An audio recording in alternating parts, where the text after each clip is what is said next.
Right, come on, you four-eyed fat-faced fool. Tell us what's going to be in the new podcast from the two mics. Well, plenty of buffoonery from you and lots of sense from me. What else? Wah, wah, wah, wah, wah, wacky. Wah, wah, wah, wah, wah, wacky. Yeah. That is the sound of a parrot inviting all his mates to come out and play. Really?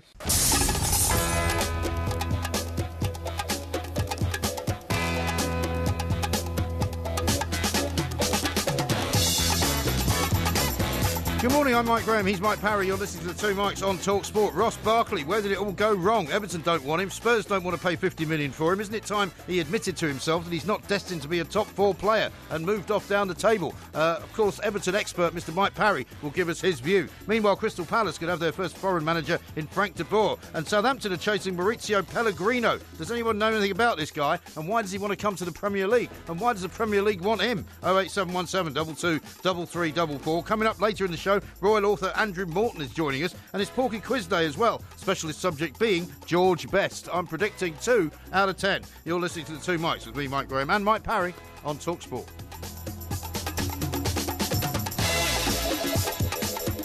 This is talkSPORT. We are the two mics, and I'm delighted to say it's time to say a very, very good morning to Mr. Mike, a Porky, a Parry. Very good morning to you, Mr. Parry. Well, it's not a good morning, but What do you mean it's not good morning? Well, I appreciate your good wishes, and it's Friday, and I'm the feeling weekend very peppy today. But yeah, I think you're feeling peppy. But I'm working in a pain barrier so severe, I don't think anybody will ever have worked in a pain barrier. What are you talking about? John Terry-esque pain you're in? I'm telling you, my sciatica is so painful. I will now have to travel everywhere, door to door by car. Why don't you just get somebody carry around a bath chair? I wish you wouldn't be so facetious. If you had the sort of pain like this is worth I've looked after myself during my lifetime. I haven't abused my body in the way that you have, and so I'm not suffering from it. How can you abuse your body to get sciatica? Huh? Well, you've obviously done something. No, I haven't. I've just because I'm so active and I'm all over the place all the time. I suspect that the state of you has caused this particular problem. Anyway, this morning I get off the train at Waterloo. Normally is a brisk 7-minute walk for me from Waterloo Station, one of the main focal point stations in this country, to talkSPORT Towers. Yeah, it's all very interesting. But nobody cares. Hang on. Nobody cares. Do you know how long it took this morning? I've no idea. 30 minutes. I could only walk 4 paces. You're on your hands and knees? Almost. I can't put any pressure on my right leg. You know what this is, don't you? It's karma. You made fun of that guy that was crawling around the marathon course on his hands and knees, you said that he shouldn't be given a medal. You said that he shouldn't be doing it. You said he was a waste of space, a complete half-bake. Now you're getting some of it back. Well, I wish I hadn't said that, because this is pain beyond pain. But I'm just going to grip my teeth and get on with it. Well, I don't think anyone who's listening to this show is interested in any way, shape or form in your welfare. I think they are. No, because all you do is moan and groan. It's all about you. Yeah. I mean, take some medicine, take some painkillers and get on with it. Well, I'll tell you what, if I don't turn up on Monday morning, you're going to be sorry that you've taken this belligerent I will be sorry, because we have to go to Sky TV on Monday morning before we come in here. Yeah, so that's not a good day to take off. Hey, by the way, I've had the taxi motorbikes to get us back. You've got that sorted out, have you? Did you ask them what sort of motorbikes they are? No. Why not? Well, I don't care, do I? Just get on the back. We need to know. Why? Well, because... What do you know about motorbikes? Well, not an awful lot. But you don't know anything about a motorbike. But what I do know is if some guy turns up on a Lambretta, it's going to be a bit embarrassing. It's not a Lambretta, I don't know if I wear my parka, as a mod, or should I wear leathers as a sort of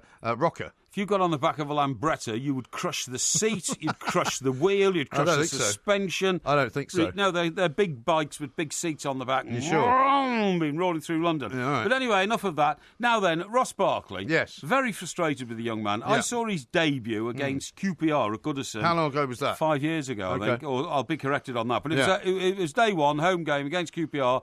Manager was Paul Ince, right? Paul Ince? Paul Ince. What, manager of Everton? Of QPR. Oh, QPR. And in his first games when he had QPR, he brought QPR to Goodison. They won 1-0. Right. And Ross Barkley made his debut that day. Okay. So it wasn't an auspicious start. No, QPR won 1-0, did they? Did you say QPR won 1-0? QPR won 1-0, yeah, Goodison at home. Wow. So, but anyway, everybody said, he's the future and all that. Well, the problem is, Ross has been the future and then not the future, and then the future and then, maybe the future, and then the future, and then not really, rising to the standard. And I'm fed up with him now. Yeah, well, 5 years ago... I can understand why Mr. Coleman told him to sign or shove off. Presumably 5 years ago, it was David Moyes that would have been in charge of bringing him into the team then. Yeah. Yes, it was. And David Moyes would have had high hopes for him. Then Martinez quite liked him, didn't he? Martinez always played him in a fairly prominent role. He did. And it was only really since Martinez left and Koeman arrived that his star has been on the wane. Yes, that's right. But it's almost as though whenever you see something like this happening, there's some incident has happened or something has gone on between Koeman and Ross Barkley or his agent or something. I agree. Which has obviously turned Koeman against him. And I don't understand why it is. No, I agree. Because in the end, and we were talking about this the other day, he will not probably get himself enough games if he stays at Everton to get into the England squad. Nowhere near. He will miss out on going to the World Cup. Yeah. He seems to have trouble getting into the England team already. Yes. And I think it's time that Ross Barkley and whoever represents him came to the conclusion that actually he's not going to go to Spurs. He's not going to be a top four player. He should be looking further down the league and perhaps finding a berth at a lesser team than Everton, without any disrespect to any other teams. No, I agree. Perhaps to go to somewhere like Crystal Palace or West Brom or West Ham. How could you possibly expect to get into the Spurs team? Yeah. And the first question I want to ask our listeners this morning is, if you're a Spurs supporter, do you want Ross Barkley? Is your life going to be improved and made better? Are you all holding your breath until the moment that your manager comes forward and says, great news, we've secured Ross Barkley? Yeah. And do Everton fans, this is my second question, do you care about losing Ross Barkley? Indeed. Because Mr. Koeman doesn't. No, he doesn't. We? He doesn't, and you obviously don't. You've obviously turned on him. I've got a message here that says Paul Ince never managed QPR. Yeah, he did. Did he? Yeah, he did, yeah. Okay. Well, hang on. Was it QPR? I'll check that out. I will. Thank you for the advice. I will check that out. We lost 1-0 on the opening day. Yeah. Could have sworn it was QPR, but I will check it out. Maybe it wasn't QPR. In fact, it's being checked out as we speak. Was it a team that Paul Ince was managing? Yes. So it could have not been QPR, but it might have been a team that he was managing. Who was he managing? I don't know. Yes. I'm not sure. Yeah, okay, well, don't worry. I'm not worried. No, I'm not worried either. Do you want to give the number out instead? Yes, because you can always get that right. Yeah, exactly. Yeah, okay. So Guaranteed. I want to hear from you Spurs fans. I want to hear from you Everton fans. I also want to hear from any fan of a Premier League team who thinks Ross Barkley would do a good job for them. I think there's a load of clubs that could do with Ross Barkley. And has the poor lad been treated indifferently by Mr. Koeman? And, when Mr. Koeman goes out and deliberately buys a Dutch player, Klaasman, and is, quietly hinting, but not saying, well, this is the replacement for Ross Barkley, it's looking a bit bleak for you, isn't it? Well, it is. So, the number is... Go on. 0871... Look, will you stop this? If I'm reading the number, I want people to concentrate on the number, not on your stupid response to it, okay? All right, go on then. Right. 08717 22 33 44. Well done. That is, of course, the number to call. You can tweet us at the two Mikes, at talkSPORT, at Mike Parry 8. We've got a Porky Quiz coming up a little bit later on. It's going to be on George Best. We've got Andrew Morton coming in to talk about Princess Diana and the commemoration of her death 20 years ago. And, of course, also, we're going to be talking to lots and lots of other people, including Andrew McKenna, who's down ahead of the Lions game against New Zealand. Yep. And also, we've got the Impractical Jokers coming in. We have, So indeed. if you're a fan of that sort of comedy, you don't want to miss any of this. We've got a massive show today. This is talkSPORT with the two Mikes.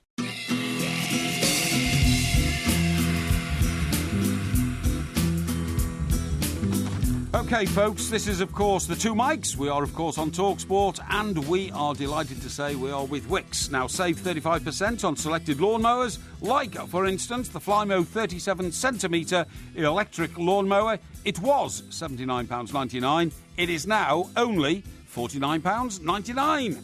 What a bargain. We've got lots of people tweeting in to say that Paul Ince never did manage that's QPR, absolutely right, and you got it completely wrong. And it turns out that it was actually Blackburn that he was managing. Yeah, it was Neil Warnock, actually, who was managing QPR. I got everything right in the sense that it was... apart from the manager. Hang on, it was at home, it was QPR, we did lose 1-0, it was Ross Barkley's debut for Everton. Yeah. But I just got the manager wrong. It was Neil Warnock. Well, how can you confuse Neil Warnock and Paul Ince? I'm just curious. I've so many facts in my head. Sometimes the logarithms or the allogarithms in my brain just get switched over. That's all. I see. Okay. Yeah. Gabriel says this. I think Parry's sciatica has reached his brain. Yeah, I think 5 years ago, Ince wasn't even in management. No. Paul says, back from driving across the USA via Route 66 to find Porky's still not finished giving out the talkSPORT number. Yeah, that's absolutely right. But at least it's burnished on your brain now. That's the whole idea, you see. When you're thinking of things to do today, you think, I think I'll ring talkSPORT. And this is a good one from Wayne, who says, ha, Porky is now getting on his own nerves. Yeah, I am, actually. Yeah, I'm telling you. That's what's it's the going most on. painful thing that's ever happened to me. Now, the number, of course, is 08717 223344. The debate that we're about to have is about Ross Barkley and whether or not he has overhyped himself, or whether Everton have overhyped him. I don't think there's any doubt that 50 million quid is way too much money for him. Do Spurs still want him? Well, the indications are they want him, but they don't want to pay 50 million for him, so they're going to wait until the price drops a little bit. Maybe. Let's take some calls. 08717 22 3344. Here's Dave, who's a Spurs fan. Hi, Dave. Good morning, two Mikes. How are you? Very well, very sir. well, Dave. Very well. What would you like to say, Dave? Well, I would actually take him in a heartbeat because I think he's still an uncut diamond. Yeah. I think Pochettino is a brilliant manager. He'll get him to play in a system that Spurs play. You can't be dependent on 13 players. It's an 18-man game. And I think Barkley is a super player. He's played some outstanding games for Everton. He is very erratic, but I think Spurs would do with him. He's a good English player, and we'd need him on a panel of 18 players against some of the players that are available. He knows the Premiership, and he is a good player. But hang on, Dave. Ronald Koeman is a very good manager as well. So why can't he get him to play the way he wants him to play? Why can't Mr. Koeman be happy in his mind that the Barkley can fit into a squad of good players? Because, Mike, you know yourself in any business, if you go into work with somebody and you get a new manager, you can fit or you might not fit. And it's the same as in any human relationship. Yeah, I that's think true. Koeman and himself just didn't bind, and that happens in all walks of life. Yeah, that could be the case. Pochettino has done a great job. He's done a brilliant job with Dembele, who was a lost soul with Spurs for a while. You know, why didn't Dembele play for Villas-Boas? Well, no one could play for Villas-Boas. Yes. But, you know, people like that, he's done an outstanding job. I think he's the best man manager at the moment at the level that Spurs. Yeah, well, I mean, he's certainly a very competent manager. But the main point, I suppose, Dave, is yes, perhaps Tottenham and many Tottenham fans would want Barkley, but at what price, I suppose, is the question, because 50 million seems a lot. Absolutely. 50 million is madness. Of course, if you paid 30 million for Sissoko, he's probably worth about 500 million. But I honestly think if he was 25 to 30, take him in a heartbeat. Yeah. Take him in a heartbeat. All right, Dave. Well, let's see if much. Everton can drop their price and see whether or not that he will turn up at White Hart Lane, or the new White Hart Lane, I guess. Ryan is a Spurs fan, but I don't think he's of the same opinion. Ryan, a very good morning to you. Hello, mate. I wouldn't take him even if it was for 5 million. Really? That's how much. Yeah, mate. Do you know what it is? Is that what Pochettino's done is he's created a culture of sort of people that want to work for him, people that want to work for the shirt. But the thing is, it's all about attitude. And what I've seen from Ross Barkley this season, he shows glimpses of class, absolutely. But the reality is, character. If ability is temporary, but class is permanent, and I don't know if he's got the class or the attitude and the mentality to come to Spurs. I completely agree. I listened to you guys on Alan Brazil earlier, and I just honestly don't think that he is going to add value at all. I just think that he won't get into the starting 11. Yeah. He'll be a squad player, and to be honest with you, I just think that. Well, what I don't get, Ryan, is that everybody says, Pochettino will bring out the best in him. Mr. Koeman must have tried everything in the world to bring out the best in him. Maybe not. Well, maybe he took done. against him for some reason. Well, I think he did. I understand what our last caller said. That was Dave, wasn't it? He said, managers come in, personalities clash and all that. Nevertheless, a £50 million footballer has to be worked upon till the nth degree to try and get that talent out of him. And I can't believe that Mr. Koeman can't do that, and therefore I would say the fault lies with the player, and I'm on your side, Ryan. I don't think any manager can rescue him. I completely agree, and I think that, you know what, if you look at Koeman, what he did at Southampton, what he's done at Everton in such a short period of time, he's took players that are really, if I'm honest, he's got some absolute world-class players, but he's took people that are very underrated, like Jagielka and players like that are playing for him and playing very well. But it's all about the attitude. And at the end of the day, he doesn't have the right attitude. And I think Koeman's a great judge of character, and we'll be taking a massively bad egg into Spurs if we take Ross Barkley. And also, he may expect to be paid very, very well. And if he's paid better than others who are there, I mean, that can also lead to problems, can't it? Yeah. Let's talk to Darren, who's also a Spurs fan. Hi, Darren. Hi.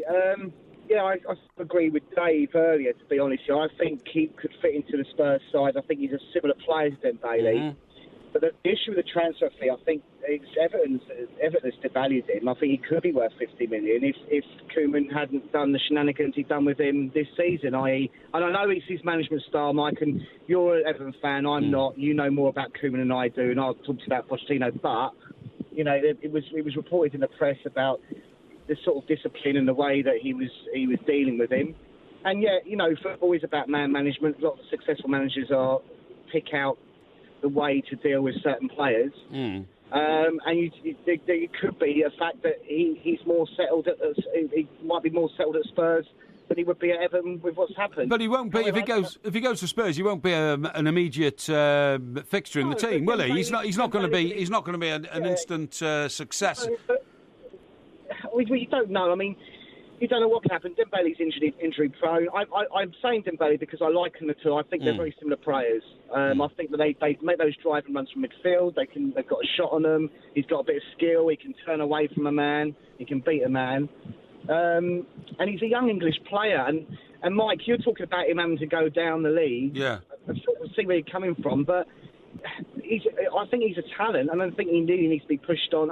There are other top 6 clubs I think he could get into. Really? Maybe not as a regular starter, but to develop his career. He's still only young. Yeah, he is. I mean, and it's been said before that Spurs have a sort of not as deep of a squad perhaps as they need, and if they were to start a more squad-related sort of system, maybe he would be suited well to go there. But I just think that he's got more chance of getting a game every week if he goes to a club like West Brom or Crystal Palace, you know, somebody like that, or Watford even.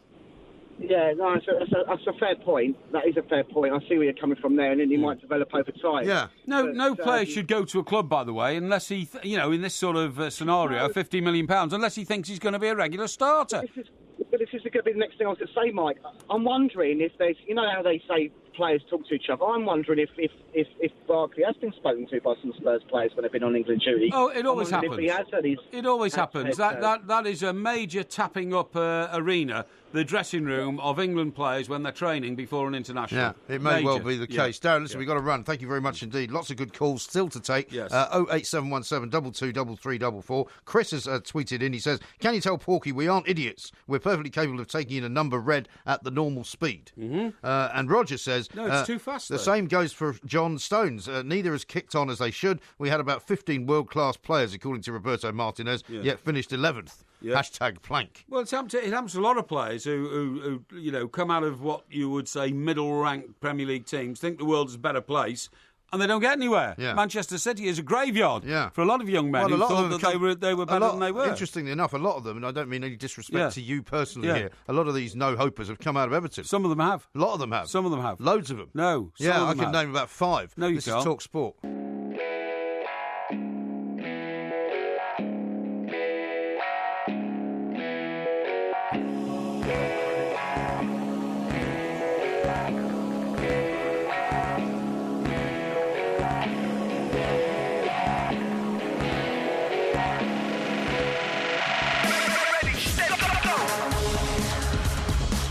This is talkSPORT. We are the two Mikes. Porky Quiz time coming up a little bit later on. It's going to be on Georgia Best. You can follow us on Twitter, of course, at the two Mikes. Urban Spaceman says Barkley made his debut in 2011 when Ince was manager of Notts County. That's right. You haven't played Everton for 25 years. No, that's absolutely right. We were playing QPR at Goodison that day. It was a bright, sunny afternoon. Yeah. Ross Barkley started as like a number 10, by the way, that day, sort of inside forward. Okay. And Neil Warnock was the newly appointed manager of QPR. And I remember his beaming smile afterwards when he took the 3 points from Goodison. Well, it's not a bad thing to do, that, is it? Well, on your opening day, on your first game, it's not, no. Penguin says Mark Bowen was QPR boss at the start of the 2012 season. This was 2011. So there you go. So Neil Warnock must have left, I suppose. Yes, absolutely. A couple of people have also said that they'd like to see Barkley at their side, including Benny, who says, I'd be happy to have Ross Barkley at Southampton, pay 15 million quid and sell him on for 30 million in 18 months' time. Yeah, well, those sort of things happen in football. That's why so many players are returning to clubs where they used to be previously. Yes. Now, a very cruel set of texts and tweets here. Yeah. One here, Porky, don't worry about your sciatica. I've been there myself. It sounds to me like you have a prolapsed disc. Oh, yeah. You must lose weight and strengthen the core, body, function, i.e. the muscles down around your spine. And he says discectomy on the card. Does that mean somebody goes in and starts removing a few discs from your vertebrae? I think it means if the disc goes, you've had it. No, I've had it before. It's a terrible pain in the thigh. Yeah. And at the moment, it is so painful, I wish I didn't have a right leg.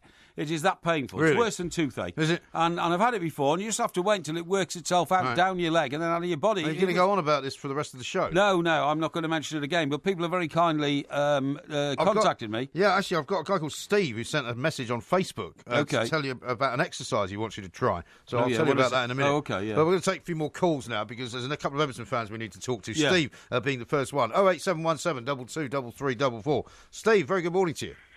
Morning, lads. Yeah.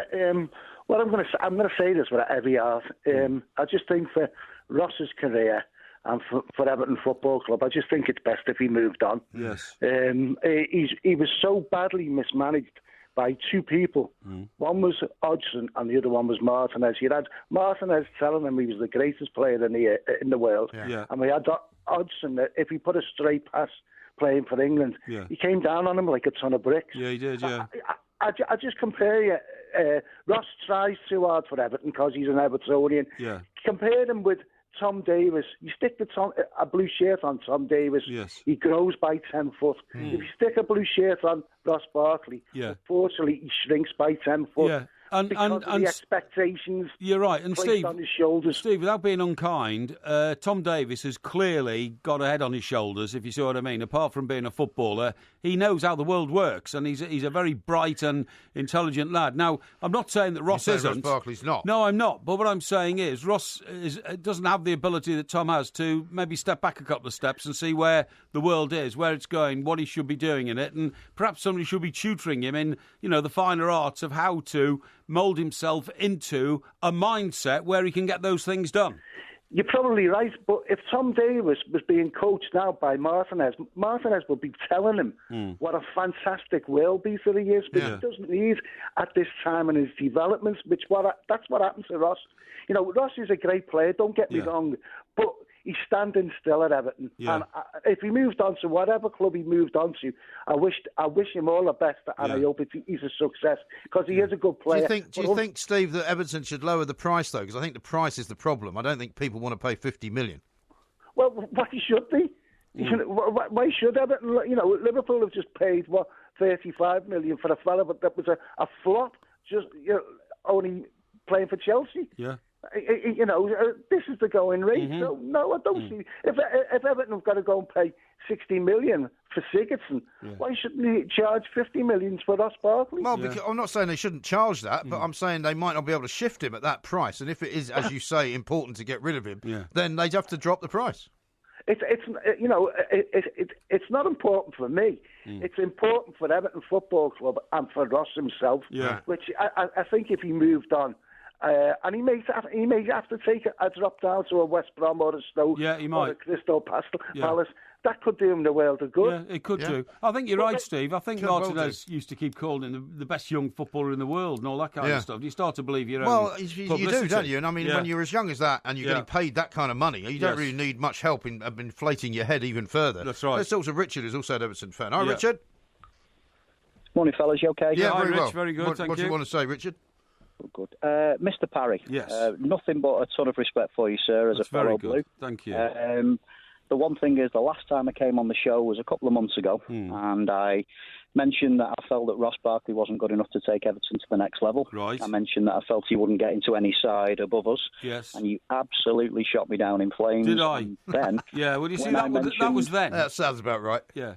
Go on, Rich. Okay, well, then when I also mentioned that it was unfair on Ross to compare him to players like Paul Gascoigne, you went one step further and said you felt he was better than Gascoigne because of Gascoigne's off-field problems. Well, I think he could have been. I wondered if you had been magnanimous enough to maybe give me a public apology. Well, Rich, that was then and now is now, okay? And the point is, what I have to do on a daily basis, almost on an hourly basis, is reassess what's going on out there in the big wide world, okay? So I will accept your point of view and your reassessment right here now. But at the time, Rich, I may have been right, so I can't actually offer you an apology. I'm sorry, but I mean, I'm delighted you're back on the show. Yeah, because of course Porky never gets anything wrong, Richard. I mean, he was right at the time. He's wrong now, but he won't admit that. Well, as I said at the start, to be fair, it is one of the only opinions of yours I've disagreed with, Mike, as a fellow Blue. But from Ross's point of view, the likes of Sigurdsson, the likes of Klaassen were identified targets by Koeman long before it became apparent he wasn't going to sign a new deal. So Koeman's looked at that, seen he's not good enough, and Barkley would be on the fringes at Everton if he stayed anyway. Yes, I think you're right. It's a shame. It's a real shame. Richard, I'd love him to be better than he is. He's one of our own. I'd love him to be better. Yeah, Richard, do you think that something has happened between him and Koeman, or do you think Koeman's just kind of seen through the hype? I think, personally, Barkley spat his dummy out because Koeman's taken a hardline stance. Martinez forgave every mistake. He said, look, you've got to encourage him, which I understand to a point, but you've also got to be realistic. David Moyes didn't fancy him. Yeah. Even Neil Warnock, when he went on loan under Neil Warnock, said that he's got all the ability in the world, but don't ever ask him to do any defensive work. Yeah. Koeman likes all his players to work. That's why De La Feu's on the fringes as well. Yes. And I think it's just a clash of personalities, and Barkley's just not good enough. It's a shame. It's a real shame. Oh, Rich, it's more than a shame. It's more than a shame. For a club to lose a local lad like that, for him not to turn out to be, a Wayne Rooney, for him not to turn out to be a Colin Harvey, for him not to turn out to be a Tommy Wright. I mean, it is a terrible shame when a local lad suddenly comes through the ranks after all those years and you let him go. So my heart bleeds with yours that we couldn't have... made him into a better player. No, your heart doesn't bleed, does it? Richard, thank you very much indeed. Richard, Everton fan there, tries to get an apology out of Porky, fails miserably, as you might expect. Gary says it was Porky who overhyped Ross Barkley, saying he was the biggest English talent since Paul Gascoigne. Well, he could have been if he'd have done it the way I would have expected him to do it. He should have been. The point is that I can't go back now and say, oh, well, I couldn't foresee the problems that he was going to run into. Right. A new manager comes in, and in fact, our last correspondent there, Richard, indicated that Mr. Koeman wanted more out of him, more effort. He wanted him to come back and do more defensive duties in midfield to assist the defence, and he didn't seem keen on doing it. If you don't do that, then you're in trouble. John Williams has got a question for you. He says, can you please ask Porky if it hurts when he touches his toes? Well, I don't know. I haven't touched my toes the last 3 days or so because I haven't been able to. Well, do you normally touch your toes then? Not normally. I don't normally go around touching my toes. All right. We'll maybe answer that question a bit later on. Let's talk to Andrew, who's a Spurs fan. Hi, Andrew. Hi. Yeah, what would you like to say? Yeah, I think Barkley could be quite a good addition to a Spurs squad. Yeah. I mean, that's all it would be, a squad player. He's not good enough for our 11, but I think if you look at our bench last season, that was part of the problem. Is we needed a goals or we needed something, and we didn't have any real talents off the bench. And I think he could be that. He could be that player that comes on for 20 minutes and maybe change a game. Would he be willing to be that player? Do you think, though, given what we think we know about his attitude? Well, I think he's got no choice. I think he's stuck in limbo. Really, he's not good enough to get in the top 4 side 1 to 11, but he's too good for Everton. So what does he want to do? I think he's too good for Everton, and they've sort of wasted his talent. Well, I don't think they have. I think he's just lost his way along the way. Koeman tried to put him back on the tracks. He didn't seem to be able to comply with that.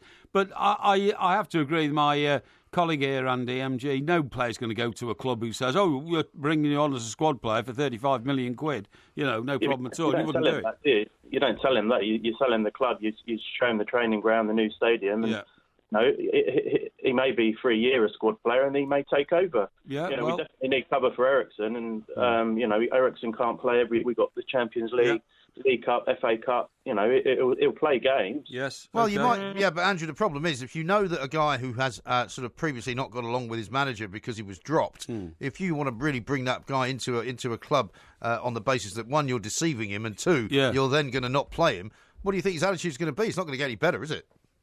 Well, maybe not, but I say, it's that. Would you rather be on the bench at Everton or on the bench at Tottenham? Well, it's not much choice. He might as well stay where he is. It's devil in the deep blue sea, that one, isn't it? Frying pan fire scenario. Exactly, except he's not getting any further at Everton, that's for sure. Yes, absolutely right. This is talkSPORT with the 2 mics. We've been talking about Ross Barkley. Coming up, we're going to be talking about some of the managerial changes that are possibly coming into the Premier League. Two guys maybe coming in from a foreign field. And one we've hardly ever heard of. One, Mr. Pellegrino. We don't know what he's doing. We don't know much about him at all. But what's his seemingly track record? Southampton and Crystal Palace were both after him. Yes. And he may end up at Southampton. Yes. Meanwhile, one of the De Boers, Frank De Boer, could be coming to Crystal Palace if he can get his deal sorted out with Mr. Parrish. It looks like that's from the yacht. Looks like that's well advanced. Yes. And again, you've got to ask about whether or not his qualifications to manage a Premier League team are of the impeccable sort. He's another Everton reject, isn't he? Well, no, that'd be rude to Crystal Palace, say he's an Everton reject. Certainly his name was bouncing around because when Mr. Koeman made it clear he was staying at Southampton, we weren't looking at other candidates. But we always wanted Koeman. We always knew we were going to get Mr. Koeman. Okay. So not really. You can't call him that. Okay, no. All right. Well, we'll come back to that in a little while because right now we're going to go down to New Zealand where they're 11 hours ahead of us and it's already tomorrow, I guess. No, it'd be later tonight, wouldn't it? It's later tonight. Not quite tomorrow. Sorry, I apologise for that. It's still today. Andrew McKenna is there for talkSPORT. Andrew, very good evening to you. Very good evening, boys. Very good morning to you. I nearly had a heart attack. I thought it was only 10 to 10 in the evening. Yes, that's right. Well, I mean, it must be difficult to occasionally wake up in a different continent, in a different season, in a completely different part of the world, where occasionally, because you're working to our time, you must get a bit confused. I've got to say, one of the best things I ever bought was a watch with two separate times on it, so I can tell what it is in the UK and what it is down here. Otherwise, I'd end up completely in the madhouse. Yes. Now, we were told at the beginning of this tour that some of the British and Irish Lions had jet lag, that they were taking a while to acclimatise to it. The last outing, they were beginning to look like they were starting to click. But New Zealand are so good. Is there any hope for the Lions to get anything out of this game? Well, if you're looking at the simple numbers, it's going to be difficult. I mean, the bookmakers are giving the Lions an 11-point start, and the All Blacks are odds-on and heavily odds-on in a two-horse race. The reason for that is because we're playing at Eden Park, Auckland, and the last time the All Blacks lost a game at Eden Park was 1994. Wow. So it's a long time, and that is why, by the way, we're playing two of the three tests there. We go to Wellington for the second, and we come back to Auckland for the third because it's a stronghold. Sure. So look, they are an incredibly strong team. They are back-to-back World Cup winners, but they haven't been together that long. They've only had one outing this season, and that was last weekend when they beat Samoa 78-0. And if I'm being perfectly honest, I imagine the All Blacks training sessions were far more competitive than that game was. Yeah, probably. I think the thing is here, Macca, this is going to be a damage limitation exercise if it all goes wrong in the first test, isn't it? Because what we don't want is to come back with our tails between our legs, a hat-trick of defeats. And so it is so crucial tomorrow over 80 minutes to maintain a discipline to make sure the All Blacks don't run riot.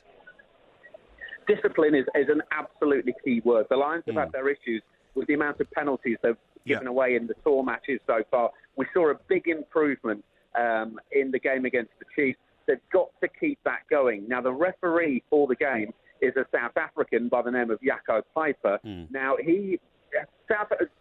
Southern Hemisphere referees things slightly differently to the Northern Hemisphere referees. So it's absolutely vital that the Lions get up to speed with how he's calling the game and react to that. They've given away some really dumb penalties this tour. If they continue doing that, New Zealand will kick the points, and then also they'll try and set up big attacking situations. So the Lions not only have to play their own game, they have to make sure they're playing the referee's game as well, because otherwise it could get them away from them in a hurry. Yeah, and they haven't been terribly well disciplined on this tour so far either, have they? And when you look at the All Blacks, whenever you see them again fresh for the first time in a while, they've always got something else in the locker that you weren't expecting. I mean, that win against Samoa was incredible. I know Wales are a much depleted team at the moment, but they only got a 1917 win against that Samoan team. So you'd have to say that it was pretty impressive by the All Blacks. Yeah, I mean, absolutely. We were out and about last Friday night while that game was going on, and I sort of made the point, but actually, can you really gain anything out of a game winning 78-0? And then I went back and watched the game, and it was just the way that they were so clinical, they created things. To be honest, the Samoan players lost interest with about 20-25 minutes to go. I tell you, if the Lions players do that, I'll walk home from New Zealand. There is no way that the Lions players are going to give up the way the Samoans did. But New Zealand are that good, they can cut any team apart. That's why Andy Farrell's defensive system has got to be bang on the money in this game. Otherwise, they could concede, because the All Blacks have done it against a great many teams around the world. So they won't feel any compunction about doing it against the Lions either. No, I'm sure they won't. Now, Andy, will it be like Melbourne Cup Day there tomorrow? You know, is this going to be a day that everybody just gets up and anticipates what's going to happen in the evening, and it's almost a national holiday? It's absolutely incredible, Mike. Auckland is already turning red. The city is just full of Lions fans. And Eden Park is 50,000 capacity. Yeah. And I reckon we're going to be not far off a 50-50 split. And when you bear in mind that All Black fans are going to go in the black jerseys, when you see those TV pictures and the photos, all you're going to see is red, because, of course, that's going to stand out so much brighter than the black. Yeah. So it's going to be a real atmosphere, and it's going to be a carnival day. They've waited 12 years for this, because, of course, the Lions only tour every 4 years. That's right. And they go to South Africa, Australia.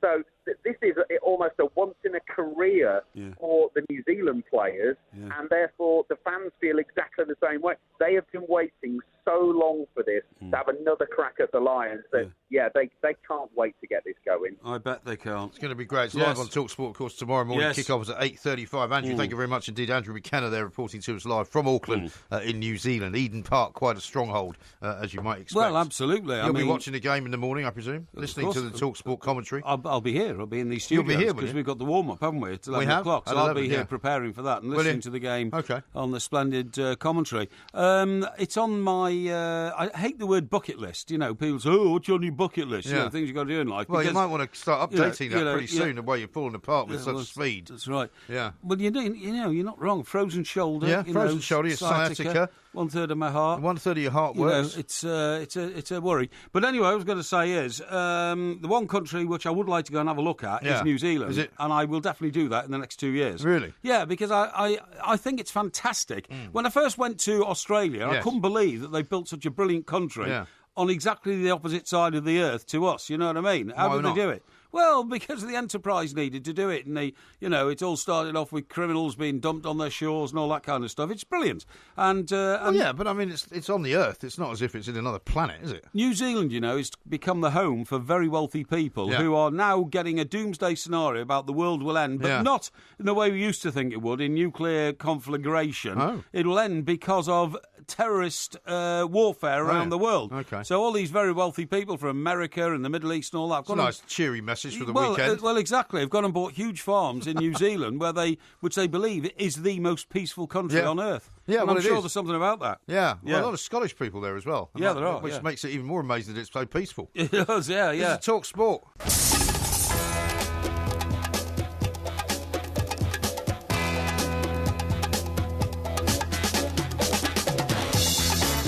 Good morning, I'm Mike Graham, he's Mike Parry. You listen to Two Mikes on talkSPORT. Coming up in this hour, we're going to find out exactly who Maurizio Pellegrino is and whether he's going to be any good in the Premier League, because he might be the next Southampton manager. And also Frank de Boer has got himself locked in, it would seem, with Crystal Palace. They may have an announcement in the next couple of days if Mr. Parrish out on his yacht in the Mediterranean can get the deal done. Also coming up in this hour, we're going to be talking to James Murray from the Impractical Jokers, very successful band of comedians who are coming over to this part of the world from America. And of course, Andrew Morton's going to be joining us a little bit later on in the show as well. Royal author extraordinaire. Absolutely. 08717 223344. You're listening to the Two Mikes with me, Mike Graham, and Mike Parry on talkSPORT.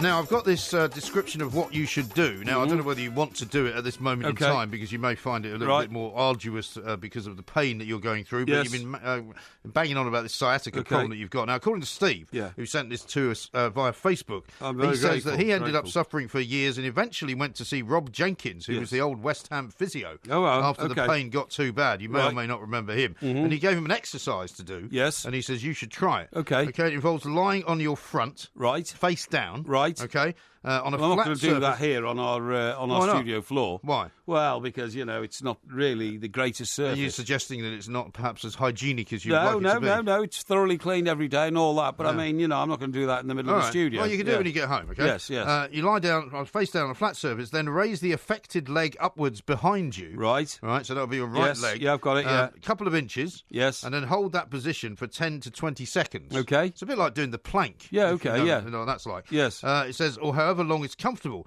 Lower the leg back to level, rest and repeat one more time. Okay. And he says if you do this every day, it will release an awful lot of tension.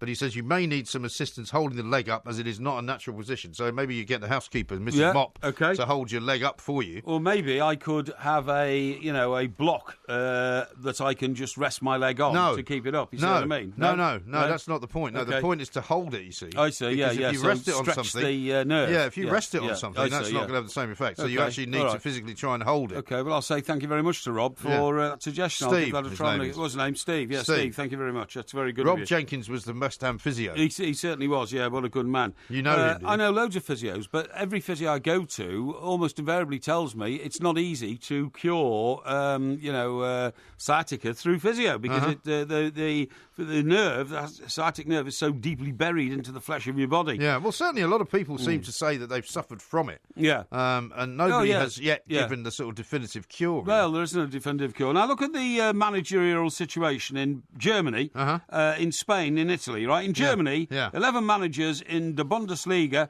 are German. Yes. That's out of 18. Yeah. So there's only 7 foreign managers. Yeah. In Spain, 13 managers in La Liga are Spanish. That's out of 20 teams. Yes. So again, only 7 foreign managers. Yeah. But in Italy, 16 managers in Serie A out of 20 teams are Italian. Yes, well, I mean, I'm quite surprised, actually. We don't hit anything like those figures for English managers in the English Premier League. Well, if it looks as though Frank de Boer and Mr. Pellegrino from a former club in Spain called Alaves... That's right, that's in the Basque region. It is in the Basque region, apparently.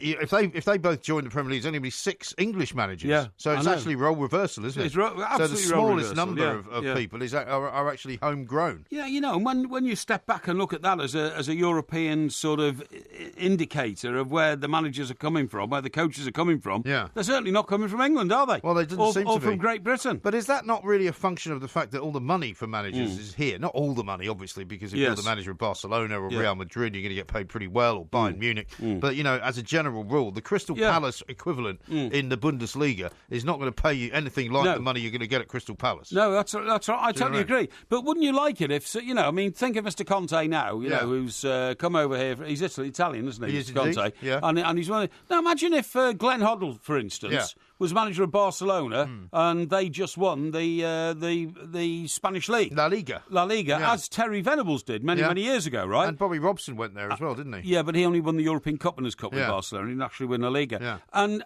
you think of the burst of pride that crikey, the Spaniards have to have English coaches to help them to win the top trophies and all that kind of stuff. Yeah. We simply don't get that burst of pride in this country, do we? Because it doesn't happen. Well, it's not so much we don't get the burst of pride; it's because it's not going on. That's what I'm saying. Yeah. It is not going on. We are not exporting English coaches to other countries to help win championships in those big football nations. But those football nations are sending all their coaches here to win big trophies here. But you might say the same about the playing situation. I mean, there are hardly any players that go from our league, our Premier League, to go and play in Spain or Germany. It's true. I mean, it's a very, very small number. You can count on the fingers of one hand. Yes, really, can't you? you can. I don't know why that is. Situation. I mean, I suppose a lot of it is now because of the money, because the money is far better now in the Premier League than it is in any other part of the world. But I mean, the thing about the Serie A, La Liga and the Bundesliga is people will always tell you, well, the thing is, they're not as good as the Premier League. I mean, I'm not sure if that's true. No, I'm not sure it's true either. I think the Bundesliga has gone a bit flat because of the domination of Bayern Munich. Yeah. And Spain will always be the very most exciting one. And Italy doesn't quite tip the scales, does it? You know what I mean? Not quite. I mean, it used to. It used to, It used to be. And Juventus got themselves to the final of the Champions League this season. season. Well, they did. But we like to see AC Milan as the dominant team because of the historic beauty of some of their players from the past. Why do you say that? Well, because they were magnificent, weren't they? They had some of the greatest players in the world over the last 30 years. Yeah. And so did Inter, I suppose. Yeah. Well, Inter certainly did when Jose got them to win the Champions League, didn't he? But anyway, look, as you quite rightly say, now what do we know about Mr. Pellegrino?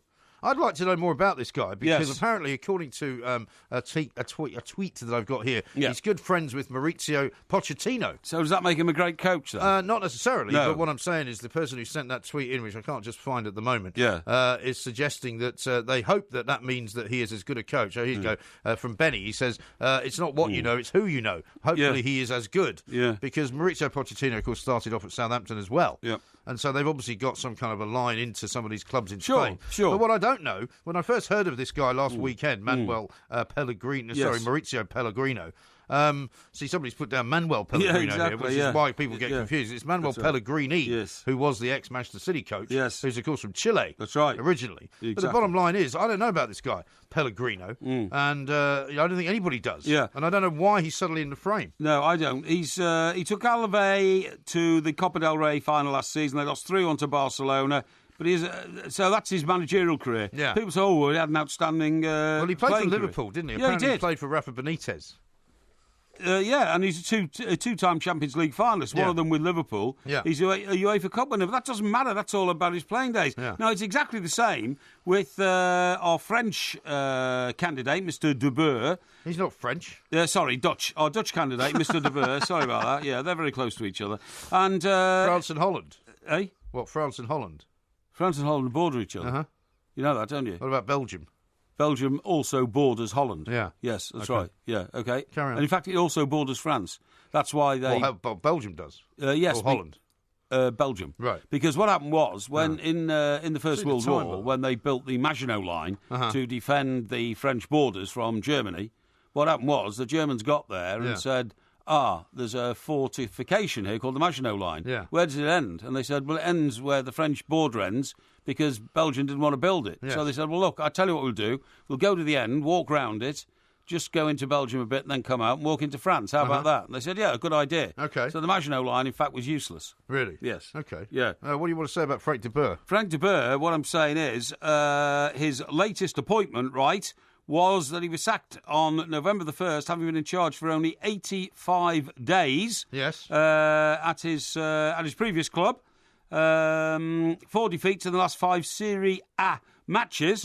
Right. Where he was unable to lift the team above the very, very average achievements that they'd achieved. Are you all right there? Yeah. Before he from diabetes. No. Before he got there, if you see what I mean. I see. Do you want to give the number out? The number, I'll give the number out. Yeah, good idea. Yeah, give us a call, please, because we want to hear about you on this one. Not too fast. And the number is 08717. Go on. Shut up. 08717 22 33 44. Thank you very much. This is talkSPORT. Yes.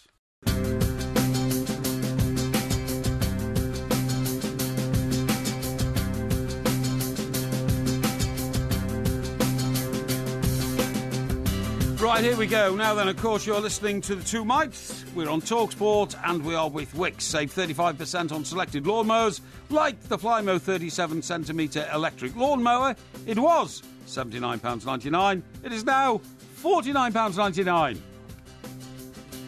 Certainly is. Superfly sent a rather good tweet here, actually. Oh, yes. He says, Brit coaches abroad, the last 3 in La Liga with Neville, Moyes and Adams. It's no wonder they don't look here for coaching excellence. I mean, crikey, when you look at that, that's, the Tony Adams thing's a total embarrassment. Yeah. Gary Neville, who made a very bold attempt to break into management. Yes, down in Valencia. In Valencia, had a very dramatic, didn't he, 6 months there. Yeah. And Davy Moyes was kind of licking his wounds a bit, wasn't he, after Manchester United? Well, he was. So there wasn't a huge Real success. Sociedad, who have done an awful lot better since he left, actually. Yeah, that's right. And Tony Adams, I suppose the least said about him, the better, really. The least said about him, the better. Now, James Flower sends me a note. Thank you very much indeed. He says the Maginot Line, mate, was the Second World War, not the First World War. That's what I said, didn't I? I think you said the Second World War. I thought I did, but anyway, if I didn't, then my apologies.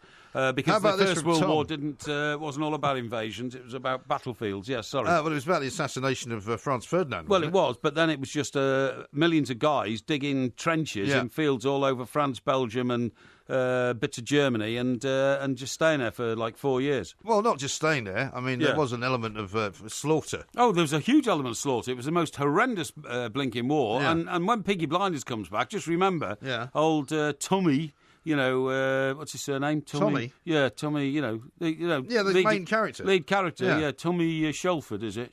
Sheldon, is it? Sheldon, Shelford, Sharby? Shelby. Tommy Shelby. What's wrong with you? He was supposed to be your favourite show. He was, in fact, a private in the First World War battlefields, and his job was to dig tunnels through the battlefield to the opposition's side, and then plant, huge explosives. Is there any point to this story? And blow them up. I've got one here from Paul. It sounds as if Porky's batteries are running out. Get him some double A's, please, before he slows down to a full stop. Well, I have to tell you that when you've got a leg that is almost, impotent. Through an impotent leg. An impotent leg through sciatic nerve damage. It's a very debilitating state to be in. But I just get through it. No, I'm just trying. Tom says, Porky discussing just 3 countries in Europe. Imagine if he tried around the world like Palin. It would take him about 80 years. That's right, absolutely. Not days. Absolutely. Now, talking about countries around the world, you and I have shared a few drinks in a few wine bars around the world. Of all the wine bars in all the towns and all the countries in all the world. Yeah. Now, did you know that the wine bar in hipster England is now back? Hipster England? In fashion. I didn't even know they'd gone out of fashion, did you? Well, to be honest, the original sort of wine bar idea that came out in the 70s was to be the alternative to a pub. Where I remember you would go into these places and all they would actually sell would be wine. Yeah, they didn't even sell beer. That's right. And they certainly didn't sell any spirits. So all you could actually get in these places was wine. It was all they had a licence for. Right. And I suppose they've been kind of decommissioned over time because wine has become such a universal drink that you can drink it everywhere. Right. So I can't name a wine bar for you, to be honest. I'm trying to think which wine bar would I go to. Aren't they retro pubs now rather than wine bars? Well, what I'm saying is, like the place I've just described, like a place where you would go and just drink wine, isn't really there anymore, is it? What was Davies? That wasn't even a wine bar. They were restaurants, weren't they? Well, Davies was a restaurant. I think they used to call it Davies Wine Bar, but it was actually technically a proper pub because you could buy other things there. You could get a gin and tonic, for example. Well, that's right. Now, a research document here says the wine bar is back, and for once it's not as part of some dodgy 80s revival. Yeah. Thanks to innovations in technology, it's never been easier to try fine wines by the glass in hipster surroundings and without needing loads of money to do so. It says London is awash with new wine bars. Really? Is it? Well, we live in London. No. I haven't. I'll tell you what London is awash with, which I'm rather pleased about. Yeah. And that is sort of, what you would call shops with sort bars of in them. Restaurants attached, right? And bars, so that you can go and do your shopping. Yes, but you can also sit down and have something to eat, and you can have a drink. Well, Waitrose has had one for years round here, and several members of the talkSPORT staff have often repaired there after a show, and instead of doing a bit of shopping, the champagne bar. I once went in there and bought a frozen shepherd's pie. But by the time I left, I'd stayed too long. It was mushy. It was mushy, so I threw it away. Why didn't you just ask them to warm it up for you? Well, I suppose I should have eaten it there. But are you talking also about this group that's been taken over by Amazon? Well, Whole Foods is one of those. Yeah, right. You can go because several former colleagues of ours, in the business in which we used to be, Fleet Street. And there's one over by Kensington High Street. Yeah. So people will often from the paper over there go and hang out in Whole Foods, right? And quite often be pictured sitting around a table, which is quite a weird looking table. Yeah. It doesn't look like they're in a restaurant. Yeah. It looks like they're in a shop, but they're sitting around a table. I'll show you the picture in a minute. And they're sitting around a table, and they've got wine on the table, and they've got food on the table, but it appears to be in a shop. Have you ever drunk? Amazon have said they're going to pay $10 billion to buy this thing. $10 billion to buy the whole, which is amazing thing. Well, amazing that Amazon, who started off posting a few books to people, didn't they, and that sort of thing. Well, that's right. Are now so huge. Have you ever had a drink in a wine bar in Harrods? In Harrods, I've been in the food hall, right, where you can have. There's like a vodka bar there, and a caviar bar, and all that. That's right, yeah. Yeah, but not. I mean, it's not a place I go very often. Fortnum and Mason. Fortnum and Mason. Now I've used that with our old colleague Higgy. He used to have a sort of, a table there sometimes in there, but. Strictly speaking, I don't like going into the middle of restaurants or stores and sitting down. I don't go to somewhere that is a drinking establishment. So I don't like going to Selfridges and using the bar there because it's a hotel and all that kind of stuff. But anyway, it says here, London's awash with them. But it's not just that. It's that younger people now, and by the way, this is spreading out to Edinburgh. There's a place called Divino Enetica. Okay. It's spreading out to Manchester, where there's a place called Salute, and it's even spreading out to Padstow, which is on the coast. Well, that's Rick Stein's town, isn't it? That's right. Rafferty's Cafe and Wine Bar, OK? Right. Britain is truly in the midst of a new wine bar revolution. The world of wine has been opened up immeasurably by sophisticated storage and pouring systems, which have changed the way we drink from by the bottle to by the glass. Oh, yeah. And this is the most important aspect of the new wine bars. New drink sampling machines, which release a precise measure of wine, then pump inert gas into the bottle to preserve the remainder, have helped reinvigorate the wine bar by allowing dozens of wines to be offered by the glass in perfect condition. Right. So what we've got here is... What, so you mean instead of somebody just pulling a cork out, pouring a little bit for you? Yeah.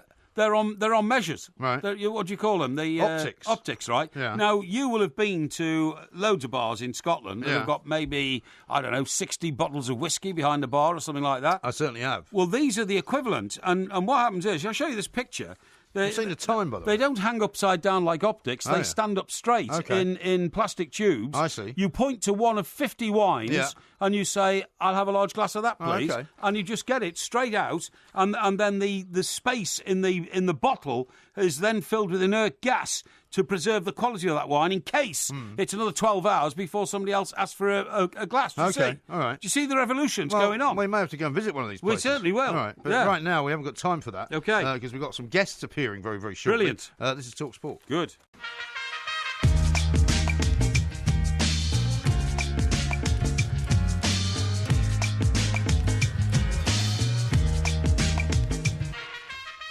This is talkSPORT. We are the two mics. We've got the Porky Quiz coming up a little bit later on. It's going to be on Georgia Best. But right now, we've got a very special guest who's joined us in the studio. He's a member of the Impractical Jokers. He is James Murray. James, welcome to London. Gentlemen, hello. How are you this morning? Welcome to Very well talkSPORT. indeed, Thank you for having me. Well, what a pleasure to have you. I mean, you guys have got a massive tour coming up here in the UK. And I don't know if you're going to any other parts of Europe, but is it the first time you're doing something this big over here? No, the guys and I were here in the UK in January. Okay. We did 4 nights at the O2. Yeah. And then we did a whole bunch of more dates. We did Dublin and Glasgow and Manchester and Birmingham. It was fantastic. Absolutely. Sorry, Mike. I was just going to say, how did you find the difference in the crowds and the audiences in different parts of the country? I actually think the crowds are better here. No joke. Yeah. Yeah, I think because you guys are much, much smarter than us Americans. Or maybe we're a bit less reserved or something. Yeah, it works really well. The show works better here, I think, than it does anywhere else. That's interesting, because we do a stage show, bizarrely, and we're actually going over to do one in New York in September. Yeah. What is the show? Well, it's just him and I basically insulting each other on stage. So very, very similar to Impractical Jokers then. I mean, we don't play jokes on each other more than just completely rip each other to shreds. Yeah, really. That's right. How can you play jokes on a man with a face like that? It feels like you were the original Impractical Jokers. Well, we're going to the winery, aren't we? The City Winery in New York. City Winery in New York in September. But it's not quite the Radio City that you went to, which we know very well. Mike and I used to work in New York in the 80s and the 90s. Is that right? In radio? In journalism, actually, in newspapers more. But anyway. When newspapers were still a thing. You lived in New York in an interesting time. We did. It was very dangerous then. Yeah. Mafia guys getting gunned down every 5 minutes, and lots of people steaming through Times Square. Yeah, now it's much safer now. Please come and visit. It's much safer. It's like Disneyland now. It is. You grew up in New York, right? I did. I wasn't allowed to go to Times Square in the 80s or 90s at all. It wasn't until it really changed in the late 90s that things started dramatically changing. Yeah, it was Giuliani that kind of cleaned it all up. It was. What an amazing turn for the city. You know. But you were brought up in Staten Island. Yes. Bit of a sheltered upbringing, that, isn't it? It totally was. Totally suburbs. You didn't have one of those horrible houses with the Christmas decorations all over it, because we used to drive through Staten Island just to look at them. First of all, stop insulting the house I grew up in. That's exactly how I grew up. Exactly. Right. Now, James, getting serious for one moment. When you're coming over in October, you start on Thursday the 5th at the Manchester Arena. Yes. You're donating the proceeds from that show of yours to the Manchester Fund. I'll tell you. We toured in Manchester at the Manchester Arena in January this year, and in the entire 13 days of our tour, it was probably the best show we did. The venue is unbelievable. I mean, it's as big as the O2, of course. Yeah. Yes. And this crowd was electric, And obviously, we're all New Yorkers. We're all 41 years old, so we lived through everything New York's been through in the past 16 years. And having gone through that, when that happened a month or so ago, the guys and I were really strongly affected by it because we have. It's one of our favorite cities in the UK. We had such a strong connection to the city and the fans, and so we're we're donating 100% of that night at the Manchester Arena to the We Love Manchester Fund. That's terrific. It's a fantastic gesture, and I, as a Briton, want to thank you very much for doing that, because whenever these things happen in Europe, there is a persuasion sometimes from America, and I can understand why, to withhold coming to Europe. So on behalf of our country, I want to thank you very much. We're New Yorkers. We've been through it. Our hearts go out to everybody, and we're here for you guys. Yeah, sure. That's tremendous. Now, as far as your show goes, I mean, these are big arenas you're doing the shows in, and obviously, people know you from the TV and the way that these jokes work. I mean, how does it actually work on a stage in front of so many people? It's exactly what you're doing in New York. It's the four of us on stage. There's 4 microphones. It's like a stand-up comedy show. It's basically, I don't know if you know much about the TV show. The way it works is that the 4 of us are best friends since we were 13 years old, literally. And we rip into each other on stage. We tell jokes at each other's expenses. Everything you love about the TV show, you'll love even more about the live show. And there's a giant LED screen behind us, and we show hidden camera challenges we shot just for the live show that you can't see anywhere else. It always seems to me that 3 of you are always trying to, take the mickey out of the 4th one. Yeah. How do you nominate the Joker of the day? I'm usually the Joker of the day. Oh, really? I'm usually the Mickey. You normally get it? I get it more than the other guys. Doesn't that become a bit wearing after time? Don't you feel like turning around and just playing a few jokes on your pals? See, because Porky doesn't like it, because he's generally speaking the butt of everybody's jokes. Yeah, I sense that. Just before you came on, he was telling everybody how France shares a border with Holland, which of course it doesn't. No, there is no border. No, and so people then start tweeting in, going, what is this idiot talking about? Please don't get him involved in the Brexit negotiations. He'd never find his way home.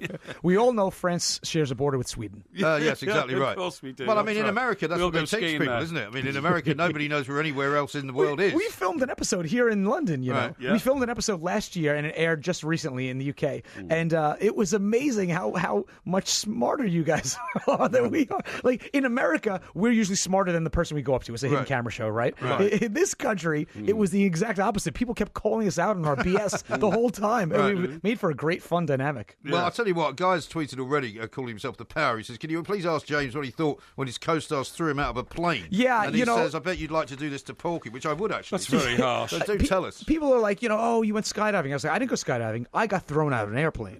They pushed me out. Yeah. I'll give you a little spoiler. Okay, so that's my number 2 fear, skydiving. Because look, you live once. What the heck are you doing putting that at risk? Yeah.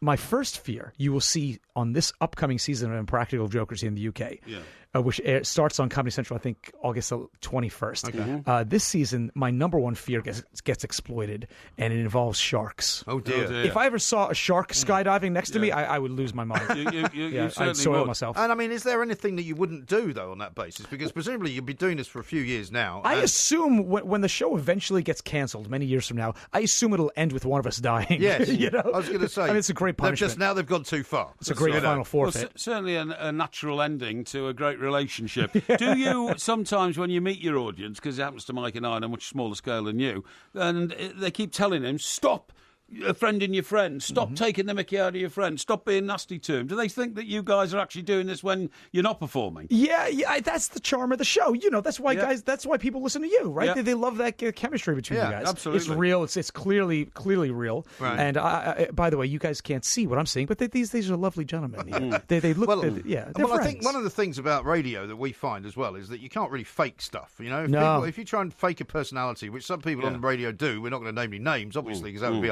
unfair. We all know who that person is. We know who that is, yeah. In the end, people see through it and they don't like it. Whereas, and again, because you guys have known each other for a long time, the way you interact with each other is obviously kind of affectionate. But well, that's it. You have that just at this point. I'm 41. I'm too old to make new friends. Yeah, right. Yeah. So I just got to take it. Exactly. Stick with your old friends. Presumably you must get irritated because we get irritated with each other. Well, all I was the going time. to say, I don't know how 4 of you. I mean, look at all the great pop groups in the world that have broken up because the 4 of them say, I've got artistic differences with the band. Have you ever had one of those moments? No, we're not really artistic. So No, I will say that the brilliance of our show is that we get to get revenge on each other, though. Right. So, like here, if you hear the butt of the joke, don't worry, because my revenge is coming this season. Yeah. That's it. And is there a kind of pecking order for that? Do you sit around when you're planning exactly what you're doing? You know and what you go, it no, is? it's my turn now. Here's how it happens. 3 of us will be in a room, and one of us will go to use the loo, and you come back into the room, and suddenly the guy's like, shh, shh, shh, and you're like, damn it! Yeah. I can't believe I left. Right. But now I know that they've just planned something secretly against me. Right. So I try not to pee. Yeah, okay. That's fine. Have you managed to crack it outside the English-speaking world? Because what we find, as I'm sure you will, it is so, dialect-driven, our show, and yours is. Have you got anywhere? It actually does. The show plays in about 110 countries, but they dub over our voices, and sometimes the jokes don't quite translate. So like in South America and Central America, there are 4 actors that play the Spanish. They dub over our voices into Spanish. But in Spanish, of course, the word jokers, J pronounces as an H. So when you listen to the show, it's like Impractical Hookers. Like Impractical Hookers. Yeah. That's another show altogether. Yeah. Maybe you could sell that one to a different channel. But I mean, that's the other. I mean, one of my favourite things to do is when I'm on holiday, particularly in a foreign country, is to watch the TV and to watch a British or an American show dubbed over. Turkey's fantastic for that. Yeah, you go to Turkey and some of the cartoons that they dub over are just amazing. Very funny. Yeah, it's fun listening to our counterparts in other countries. It certainly is. Now you're here for a couple of days, James. That's right. Sir. You must have an incredible agenda. I mean, you've come in to see us because you're coming back in October to start the tour, October the 5th this year at the Manchester Arena. You're going to Glasgow, Sheffield, Nottingham, Dublin. So in the next couple of days, are you going right through the list of venues? That's pretty much it. Yeah. We're hitting great cities. I mean, cities we've never been to before either, like Leeds, Cardiff, Wales. Yes. We've been to Glasgow. We're coming back. Sorry, I thought you said great cities. Great cities. Leeds, Cardiff, Wales. Yeah. He spends a lot of time alienating people. I have to try and figure out how to fix that later on. And it's going to be fantastic. It's the Where's Larry tour. If you saw us in January, it is a totally different tour than January. Yeah. So worth coming back. And do you find that we talk to a lot of musicians and people like that who say that when they go out on tour, particularly if they've been doing it for a while, they don't like to do too much new material because people expect to see the old stuff. I mean, do you have kind of classic? Well, we do. We end all of our tours. All of our tours end with a certain video that's very, very funny. Yeah. But in the Where's Larry tour, we play a game with the audience where we borrow somebody's cell phone in an arena. Right. We borrow someone's cell phone and we play some hijinks. We do some hijinks with it. And by the end, the audience is crying and with tears of joy. It's so funny. But we like to keep it fresh. Yeah. We come Examining from someone's phone can be tricky as well, presumably. Yeah, you can find some things you really wish you hadn't seen. That's not my problem. That's their problem. And if their partner's sitting there and saying, "I didn't see that either. I didn't know that either." Do you have a relationship with the audience after the show? I mean, I know you play huge arenas.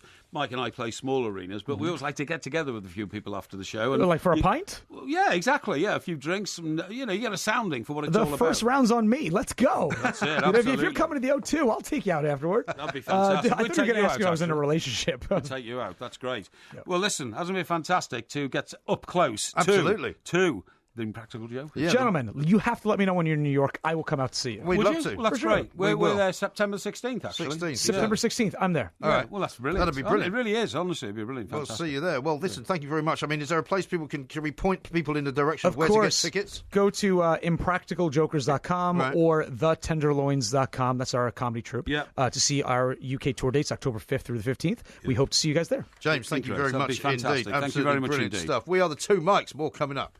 Now, I've got a nice little tweet here from somebody whose name does not appear on the tweet, unfortunately. Yes. But it says, hi, it's Paul the Spurs fan in Didcot. Right. He says, hi, Mike, I'd love a happy birthday from Porky. He's 46 today, so still away from early middle age. I'm a huge Two Mikes fan. You're the best thing ever to happen to radio. Well, that's very kind. That's very nice, isn't it? And what's our fellow? His name is Paul the Spurs fan. Right, okay. In Didcot. Paul the Spurs fan, it's your 46th birthday. Have a great day, my friend. Have a great weekend, actually, which should spill over into a weekend when you have a birthday on a Friday. And have a great life, mate. And thank you for your kind words. Yeah. Okay. DK says this. Please tell Porky to rub goose grease on his sciatica. It won't ease the pain, and it doesn't work. I just like the idea of him basting himself. Oh, yeah, that's very nice. Thank you very much indeed. You think this is a joke, pal? I tell you what, you get sciatica and it won't be a joke. It's worse than toothache. I wish I didn't have a right leg at the moment. It's that painful. Yes. A lot of people saying how great the interview was that we just did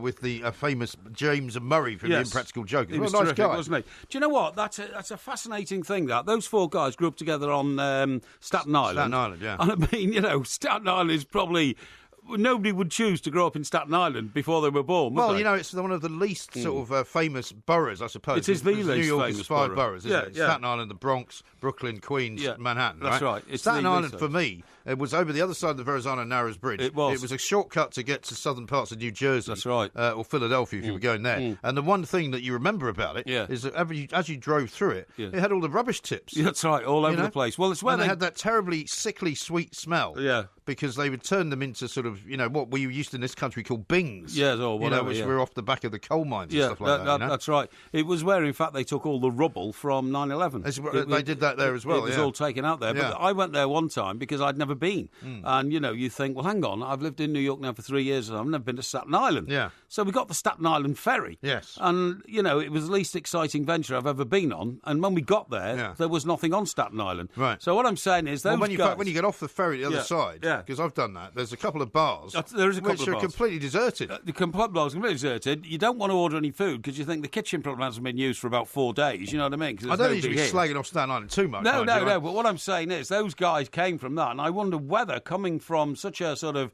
regulated sort of neighbourhood, if you see what I mean. Regulated? In the sense that nothing really happened there out of the ordinary. It's not like Manhattan, it was very much of a suburb, wasn't it? Yeah, really, it was a suburb, to a large extent. And but then so they've known each other since they were 14. Isn't that incredible? They're all stuck together. I think even younger than that. Yeah. Yeah, and they've never had a big bust up, and they've never sort of fallen out. They've made a hugely successful business put together by the skills and talent of 4 guys. It's a bit like Lennon and McCartney, really. Yeah. Born, within 3 miles of each other in the city of Liverpool. But they fell out with each other in the end, though. Of course they did, but that's exactly what I'm saying. 4 guys grew up in Staten Island, all got, terrific comedy talent, and got together. A remarkable happening. Yes. But so great to see him today. See James today. Thanks very much. I'm happy to report as well that Patrick has just tweeted in to say he's bought tickets for our New York City show. Oh, right, okay. You can go and find those, of course, on the City Winery's website, or on ours. Yes. twomikes.co.uk. twomikes.co.uk. We're going to put a picture out of us with James Murray. That would be great. From Impractical Jokers, because he was a very nice man. Yeah, and the amount of messages and information we're getting from people shows just how popular they are in this country. Yeah. So they will be very, very popular amongst young people. Now, John, on the subject of where you can get drink in various other places where you wouldn't expect to, Waterstones apparently has a bar in its Manchester shop. You can get bladderated while pretending to be intellectual. Well, the funny thing is, the Waterstones I go to in Stockbroker Belt has got a well-known brand coffee shop upstairs. And it serves food and all that, but it hasn't yet got food from the coffee shop or from a different place. Well, like bits of cake and all that kind of stuff with your coffee and all that sort of stuff. But it hasn't got round yet to getting a licence for the booze, as far as I know. I love it when you come across a bar in a place that you don't expect. Down in Gosport, right? There's a load of bars and restaurants on both sides of the water. Yeah. But there's this little place down the side street, and it's one of those micro breweries, right? Yes. And they make all their own beer, and it's all bottled up, and it's put in the windows, and you think, actually, it's just for sale. You know, it's almost like an off-licence, really. But then when you go in there, it's the most intimate little boozer you've ever seen. There's about 8 tables. There's a load of locals sitting at the bar drinking bottles of beer. And do they just sell it by the bottle, or is it on draft as well? They've got draft as well. And so if you go in there, and again, there's rows of books all down the side, and sort of antiques and all that kind of stuff. And you sit down, and then you're having a beer and another beer, and then you think, I'll have a glass of wine. They do that as well. And then you say, there's a list of 10 pies. Can I have my favourite pie? All right. And they do your favourite pie for you. And it's a lovely little boozer. Sounds very nice. Well, maybe the next time I come down that way, you'll take me there. Yeah, exactly, yeah. What about this world's biggest cargo ship? Is that not docking somewhere near where you are? The world's biggest cargo ship is docked at Felixstowe, I think. Oh, is it not coming down to your neck of the woods? No. It might be the draft might not be deep enough for it to actually enter, although very, very soon the new aircraft carriers will be coming into Portsmouth Harbour. I can't imagine there's anything much in the world. Do you know how big it is, right? It's got the same weight as 39,000 African elephants. Really, yeah. Well, that's easy to work out. I can't imagine how much that would be. What I can't work out is how those things don't tip over. Have you seen this? Have you seen the way they put the containers on the top of them? Yeah. In absolute uniform, like a Lego ship. Yes. You know what I mean? And how they I mean, it must be a genius of naval engineering or marine engineering, I should say. The boats. Quite often, though, you do see my friends down in Portsmouth Sea. As you come out of harbour, sometimes you see you see containers floating by, and they have actually come off another ship in a storm, somewhere like the Indian Ocean or something, and they just float around for years in the sea. Now, I've got a very disturbing tweet here that I've only got just about a second to read out. You better have. It's from my dog. Yeah, from your dog. Apparently it's Bring Your Dog to Work Day. Is it? And he sent me a tweet saying, why didn't you bring me to work? Oh, that's terrible. You should have brought him. Everybody would love to have seen Ziggy today. I didn't know it was Bring Your Dog to Work Day. Sorry about that. Yeah, well, we'll do it next time. Yeah, well, maybe I'll bring him tomorrow. Exactly. It's talkSPORT. Yeah.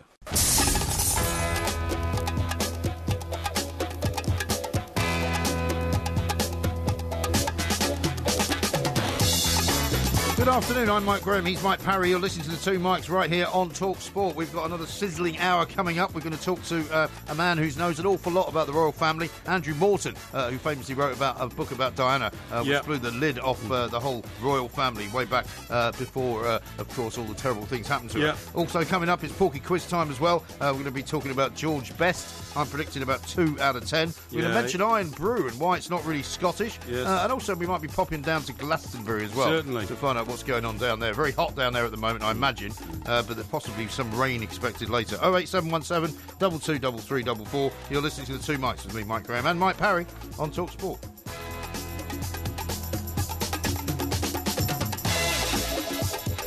This is talkSPORT. We are the two Mikes, and of course there will be a podcast coming out a little bit later on. We're back tomorrow as well after the Lions game. We certainly are. On the talkSPORT warm-up from about 11. I think it's from about 11, isn't it? No, it's 11 until 2. Yeah. Yeah, definitely. Okay. Looking at that Glastonbury scene, I told you about those 2 young girls I saw going there the other day, yes. My nephew's gone, but he's smarter than the average bear. Uh-huh. So he's taken all the stuff in her car. Running a family that's smarter than the average bear. It does, yeah. So he's gone in a car, right, in a state car, one of the family's cars. One of the family's cars? Yes. What do you mean by that? Well, because, they have businesses and that kind of stuff. They sort of, so what you mean, they get company cars and register them with companies and then just kind of, Well, I don't know.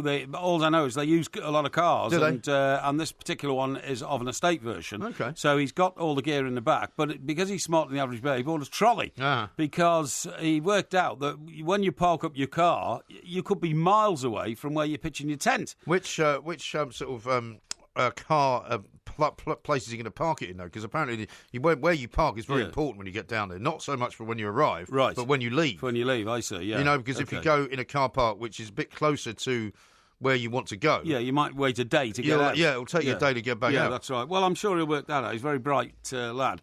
But the trolley is all designed to put all the gear on it, and then you wheel your trolley in. And in years past, people have taken hours and hours and hours to get to where they're pitching their tent because they're hauling, the equivalent of what a marine commando unit would yomp across. Presumably, you're taking 3 days worth of supplies and exactly, all of that. Yeah, food and drink and all the rest of it. Tell you what's interesting. I mean, the way it's moved on, Glastonbury now. Do you see the aerial shots today, which a couple of the newspapers quite used? Remarkable. And the aerial shot shows a tented village, which is immaculately laid out, with different coloured tents, which represent a different price that you've got to pay for them while you're there. Yes. Now, some of them you can get for like £600 for the 5 days, which is brilliant. But it goes hang on. What do you mean brilliant? That's a ludicrous amount of money to sleep in a tent. No, it's not. It's £600. Yeah, £600. You're having a laugh. That's £100. That could be £100 a night. I mean, that's brilliant. Well, no, you stay there for 3 nights. That's £200 a night. Well, if you stay there for 5 nights, it's £100 a night. Depends how long you want to stay there. Well, you can stay for a whole year and make it worth your while, but that's not really the point. Yeah, but the point I'm making is, I think it's brilliant because you don't even take your own tent. The tent's provided for you. It's a tented village. Right. And so you get along there, you pay your money, you get in there, and it's very well ordered, and they're laid out in very straight lines, but they are all made in different colours. Yes. And the idea of that is, and it's a brilliant idea. It looks very pretty from the air. It looks very pretty, and when you're told, right, you are in the £500 tent, okay, £500 tent is green or whatever, you know what I mean? Right. You are in a tent, that's blue. And you can find it, it goes to bell tents for 4, 14 feet wide and 8 foot high, £600, okay? Yeah. The classic Scout tent for 8 with 4 double bedrooms, central utility area for bags and boots, £995, okay? It's still a tent. It's still a tent, I agree. But the one that you would balk at a little bit, perhaps, is the £14,000 tent. 14,000? Yeah, the 4-bedroom tent house suite with its own porch. Yeah. The 2,000-square-foot tent house suite at the Pop-Up Hotel comes with 4 bedrooms, its own porch, and access to an outdoor pool. Right. Fully furnished living room, dressing room, bathroom, not to mention a 10-seat dining table available for private feasts and the use of a butler. 16,000? 16,000. So that would be, what, 4,000 per couple. 14,000. 14,000. So less than 4,000 a couple then. That's right. Yeah. Now, there's a yurt. You can get a yurt for 420. I've always fancied the idea of staying in a yurt. Well, there you go. You can get a bigger yurt for 750. Yeah. You can get a stripy bell tent for 320. Or a scout tent for 2. I'm afraid that's right down the budget. Do they not also have those 285? Do they not have those like Winnebago type mobile homes as well? For the glampers. You have to bring your own for that one and park it there. I remember one year, old Fat Boy Slim wrote a piece about having to get his driver to get in there early and get the prime spot and all that, and then you go along. Because that's the other thing. Presumably, if you're going there as your nephew is, with just you're not going to one of those specific tents. You're bringing your own. Yeah. You don't know where you're going to end up, do you? Well, this is amazing. Do they direct you into a particular field or what? Well, I don't know because I've never been. But what I'm saying is that the tented village itself, where all these tents come, the price from 285 up to 14,000, very well ordered, very well laid out, which I'm sure wasn't the intention, 30 years ago when it first started. However, over the ridge and over the rise is what I can only describe, the description I've used of things before. It is an army of the great unwashed. There's a huge, I would say, it's got to be over a mile square, maybe 2 miles by 1 mile square of thousands of tents. And what you do is, you've paid £238, which is your ticket for the event, right? And that entitles you to bring your own tent, pitch it in these fields. Yeah.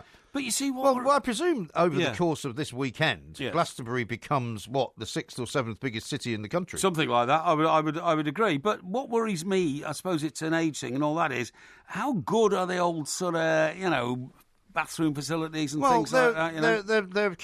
They're chemically set out basically, and you go and it's not very pleasant, particularly after the third day. Yes, is but that right? That's one of the reasons that people go, because they get into the whole spirit of it. Yes, and it's meant to be a kind of experience that you can only get at Glastonbury. Yes, I suppose so. People quite like the idea they don't wash for 3 days. Oh no, they don't. Do they? No, well, if you're just in the field, you're going to get very hot and sweaty. You're going to go and watch a band. You get hot and sweaty some more. Yeah. You're going to dance around a bit. But there's not necessarily anywhere to go and have a shower. Really? Oh, dear. Yeah, OK, well, I wouldn't fancy that. So, it's all a bit grungy. I didn't fancy it when I was 11 years of age, and I went on a school camp to Abersoch. I went to Nebworth. Did you? To see Led Zeppelin. Back in 1979, which was about the only time I kind of went to a festival such and slept out overnight. Yes. And the trouble was I went with my sister and her boyfriend, and we only had one tent. Right. And so I was kind of kicked out of it for most of the night, as you can imagine. You were, yeah. And I went around and found a lot of people with fires. Yes. Sat around a lot of fires. What, like, round the campfire, man? Round the campfire. It was exactly like that. Yeah. And by the time I got back to the tent at about 2, 3 in the morning, my face was kind of blackened from all the smoke that I'd been breathing in. Yeah. And then we had the whole day watching bands like Fairport Convention and Todd Rundgren and Ronnie Wood. Does anybody actually go for the music? Or Led Zeppelin, it was the last show Led Zeppelin ever did, and it was fantastically brilliant. Right? Yeah. But I got terribly bad sunburn because you're in a field, right? And we didn't think to bring a parasol or anything like that. No. And it was just a remarkable experience, but not something I'd want to do now. Well, it's all like free love, man, at that age, isn't it? Hey man, free love, man. Hey, let's get high, man. Not in my case. A family show this. Yeah, I know. Be careful how you talk about that kind of thing. The thing is, if you look at the layout of this place, what I can't see any stages. Where are the stages? Well, the stages are all over the place. Yeah, but there's no stages in there. It's just a huge field of tents. Stages. Well, if you look closely, you'll probably see them, but I'll have to explain to you where they are. Yeah, but what I'm saying is the campers in their camping fields, they're not camping around the stages, are they? Or are they? No, not really. The stages are further away. Yeah, that's right. Because the stages, you can't actually camp where the stages are. No, exactly what I'm saying. So on the scale of what I'm looking at here, some people are going to have to walk 2 miles to get from their tent to get to the first stage. Yeah, probably. Is that right? Probably. Really? Yeah. And then when they've all got, out of their heads and out of their minds and groovy, man, and all that. Well, not everybody at 3 in the morning, they've got to walk 2 miles back. How would you find your tent? Well, exactly. It's a very good question. How would you find your tent? Leave a trail of breadcrumbs. There must be 20 or 30 or 40,000 tents here. How on earth you'd ever find your tent, I've no idea. Well, you just have to not get too bladderated and get yourself, a pretty good memory and a torch, and you find your way back. Not for me. Yeah, no, I don't think anyone's expecting to see you down there. This is talkSPORT.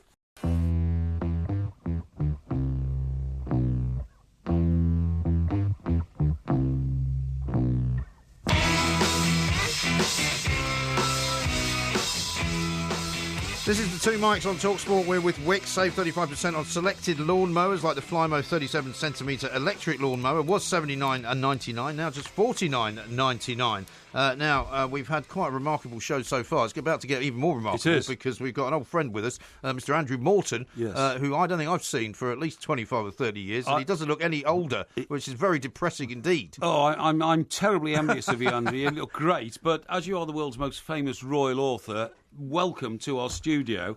And well, it's a great pleasure. Thank you for inviting me. It's great here, and we won't hark back to the old days of Fleet Street because we don't behave like that anymore. See, your listeners will be saying, Fleet Street, what's that? What is that? In the days when people used to buy newspapers in their millions, that's right, which sadly is no longer the case for a whole variety of reasons. But you're here, Andrew, because of course you've been in the news lately. It is going to be a remarkable kind of, I suppose, anniversary this year of the death of Princess Diana. Your book was the original book, which kind of immediately kind of blew the lid off the whole Charles and Diana, marriage, the problems that she had, the personality that she had. At the time when it came out, people didn't really believe it, did they, at first? Absolutely not, no. I mean, and why should they? Because after all, people have been fed the fairy tale, as I had, as a royal writer following them around the world. I believed in the fairy tale. I thought that they were happily married, had two nice kids, William and Harry.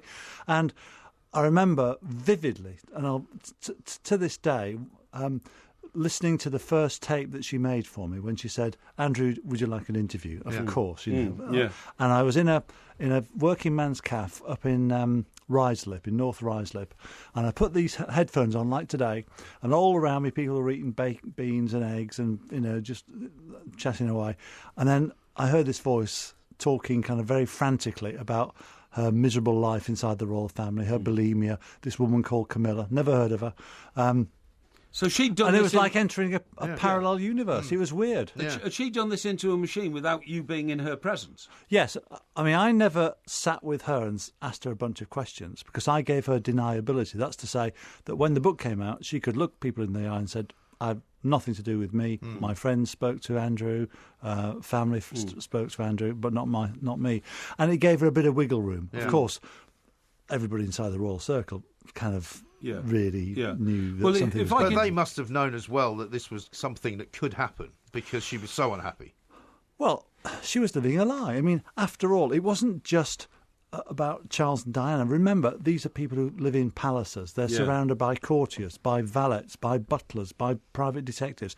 They all knew what was going on. The detective who was putting Charles under a blanket so he could take her to Camilla's house. The cook who was making dinner for Prince Charles, knowing that it wasn't going to be eaten because he was going off to see Camilla. The valet who would circle the Radio Times and say, "Oh, Prince Charles is just spending a quiet evening in." No, he wasn't. He was going off. So Diana was living in this kind of Kafkaesque world where she thought that her husband was seeing somebody else. She thought she had strong suspicions about Camilla, but everybody was saying, "Don't be such a silly girl." And of course, she wasn't being silly. She was being absolutely smack on. Well, can I just read you this newspaper headline? How I Got the Tapes That Made History. You did this last week because, of course, your book's been reissued on the 20th anniversary. Well, it's the 25th anniversary since the book came out. Yes, exactly. That's right, 25th anniversary. Yeah. What 25th anniversary? 20th anniversary, of course, of Diana's. Exactly. So this year, 2017, is very absolutely. Now, I don't want to pour any grief on the royal princes. Harry and William. I think they've done a fantastic job growing up as normal as they are. But just one headline that came out of the serialisation of your book: Charles said I was crying wolf. Then he went riding, so I threw myself down the stairs. I mean, she had a shockingly difficult life just existing in the family, didn't she? Yeah, she was she was overwhelmed by the fame, by the this bizarre world she moved into.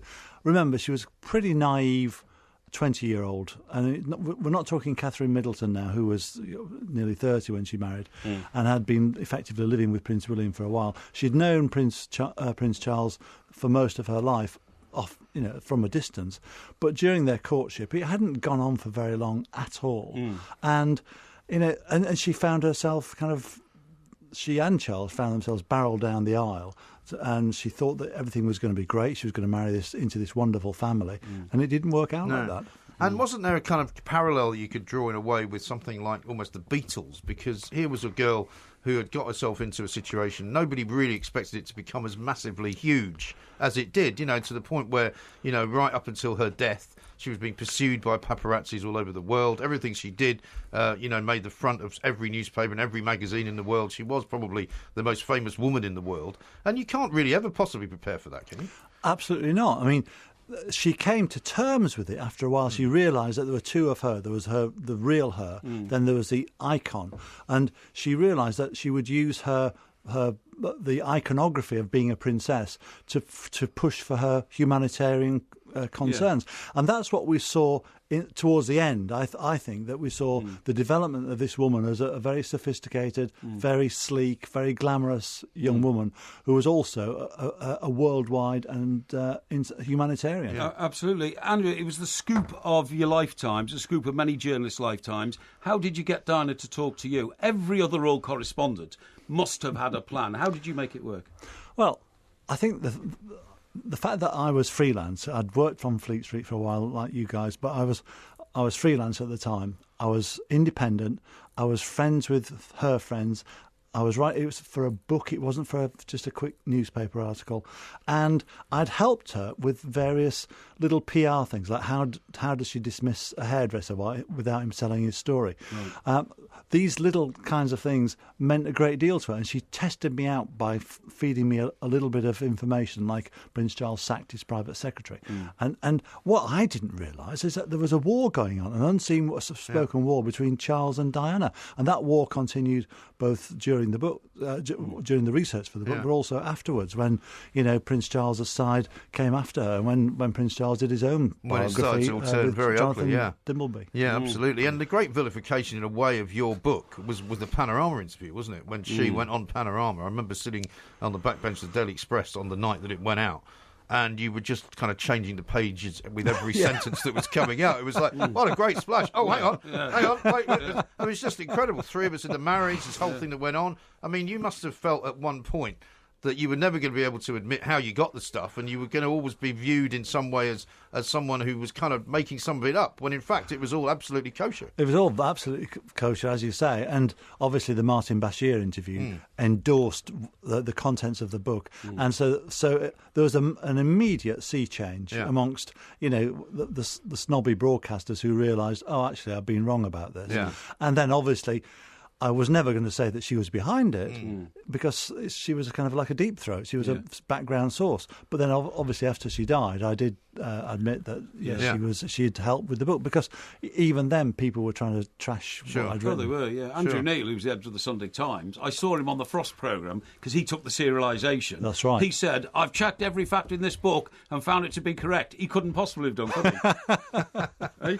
Well, Andrew was a great supporter at a very difficult time, and he was very tenacious in his support for me, and I'll always remember that, because you know, every newspaper turned it down. Not one newspaper wanted to touch that book, and the irony is, no publisher wanted to publish another Diana book. Everybody was sick of Diana books. So the first orders for the book were 1,800. Right. You know, 1,800. Nobody was interested, and yet as the interest grew up, it's funny really. We ended up having to publish the book in Finland because in Britain the publisher would refuse to publish it, and then all the journalists, National Enquirer and all the rest of it, were trying to steal the book and bribing printers in Britain for the book. So we had it printed in northern Finland in some forest somewhere, and it was shipped over in a whole consignment of other things, including confectionery. Well, you know, people said it was a confection, but it wasn't. Right, fantastic. Now we've hardly got any more time, but I've got to ask you this: Prince Harry's interview in Newsweek and the stuff that's been coming out about what he felt at the time of her death and walking behind the coffin and all of that, and the stuff that they've said about how he doesn't think anyone in the royal family wants to be, the monarch. I mean, what do you make of all that? Well, I've been thinking about this. I think we've got a very conflicted young man here who's really trying to work out a lot of difficulties that have come his way in an honest way, but also in a very public way. And I don't know whether that will backfire. But I remember vividly when the whole debate about him following the coffin, I remember Charles Spencer thought it was very cruel. And really, when you look back on it, the kid was 12, wasn't he?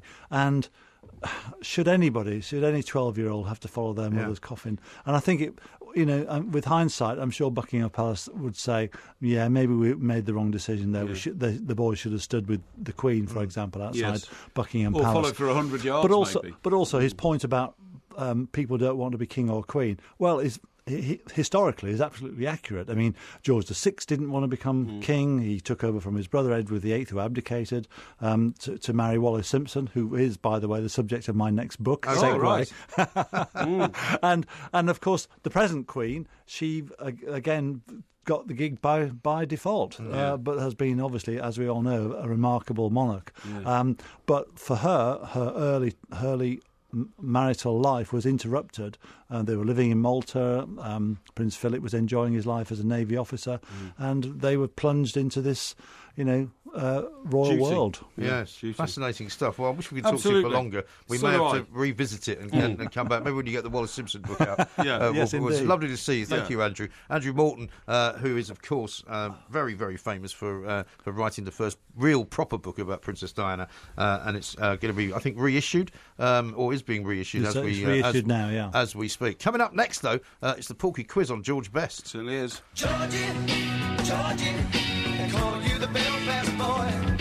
Georgie, they call you the Belfast boy. And they say, Georgie, keep your feet on the ground. Georgie, when you listen to the sound. Georgie, put a light on your name.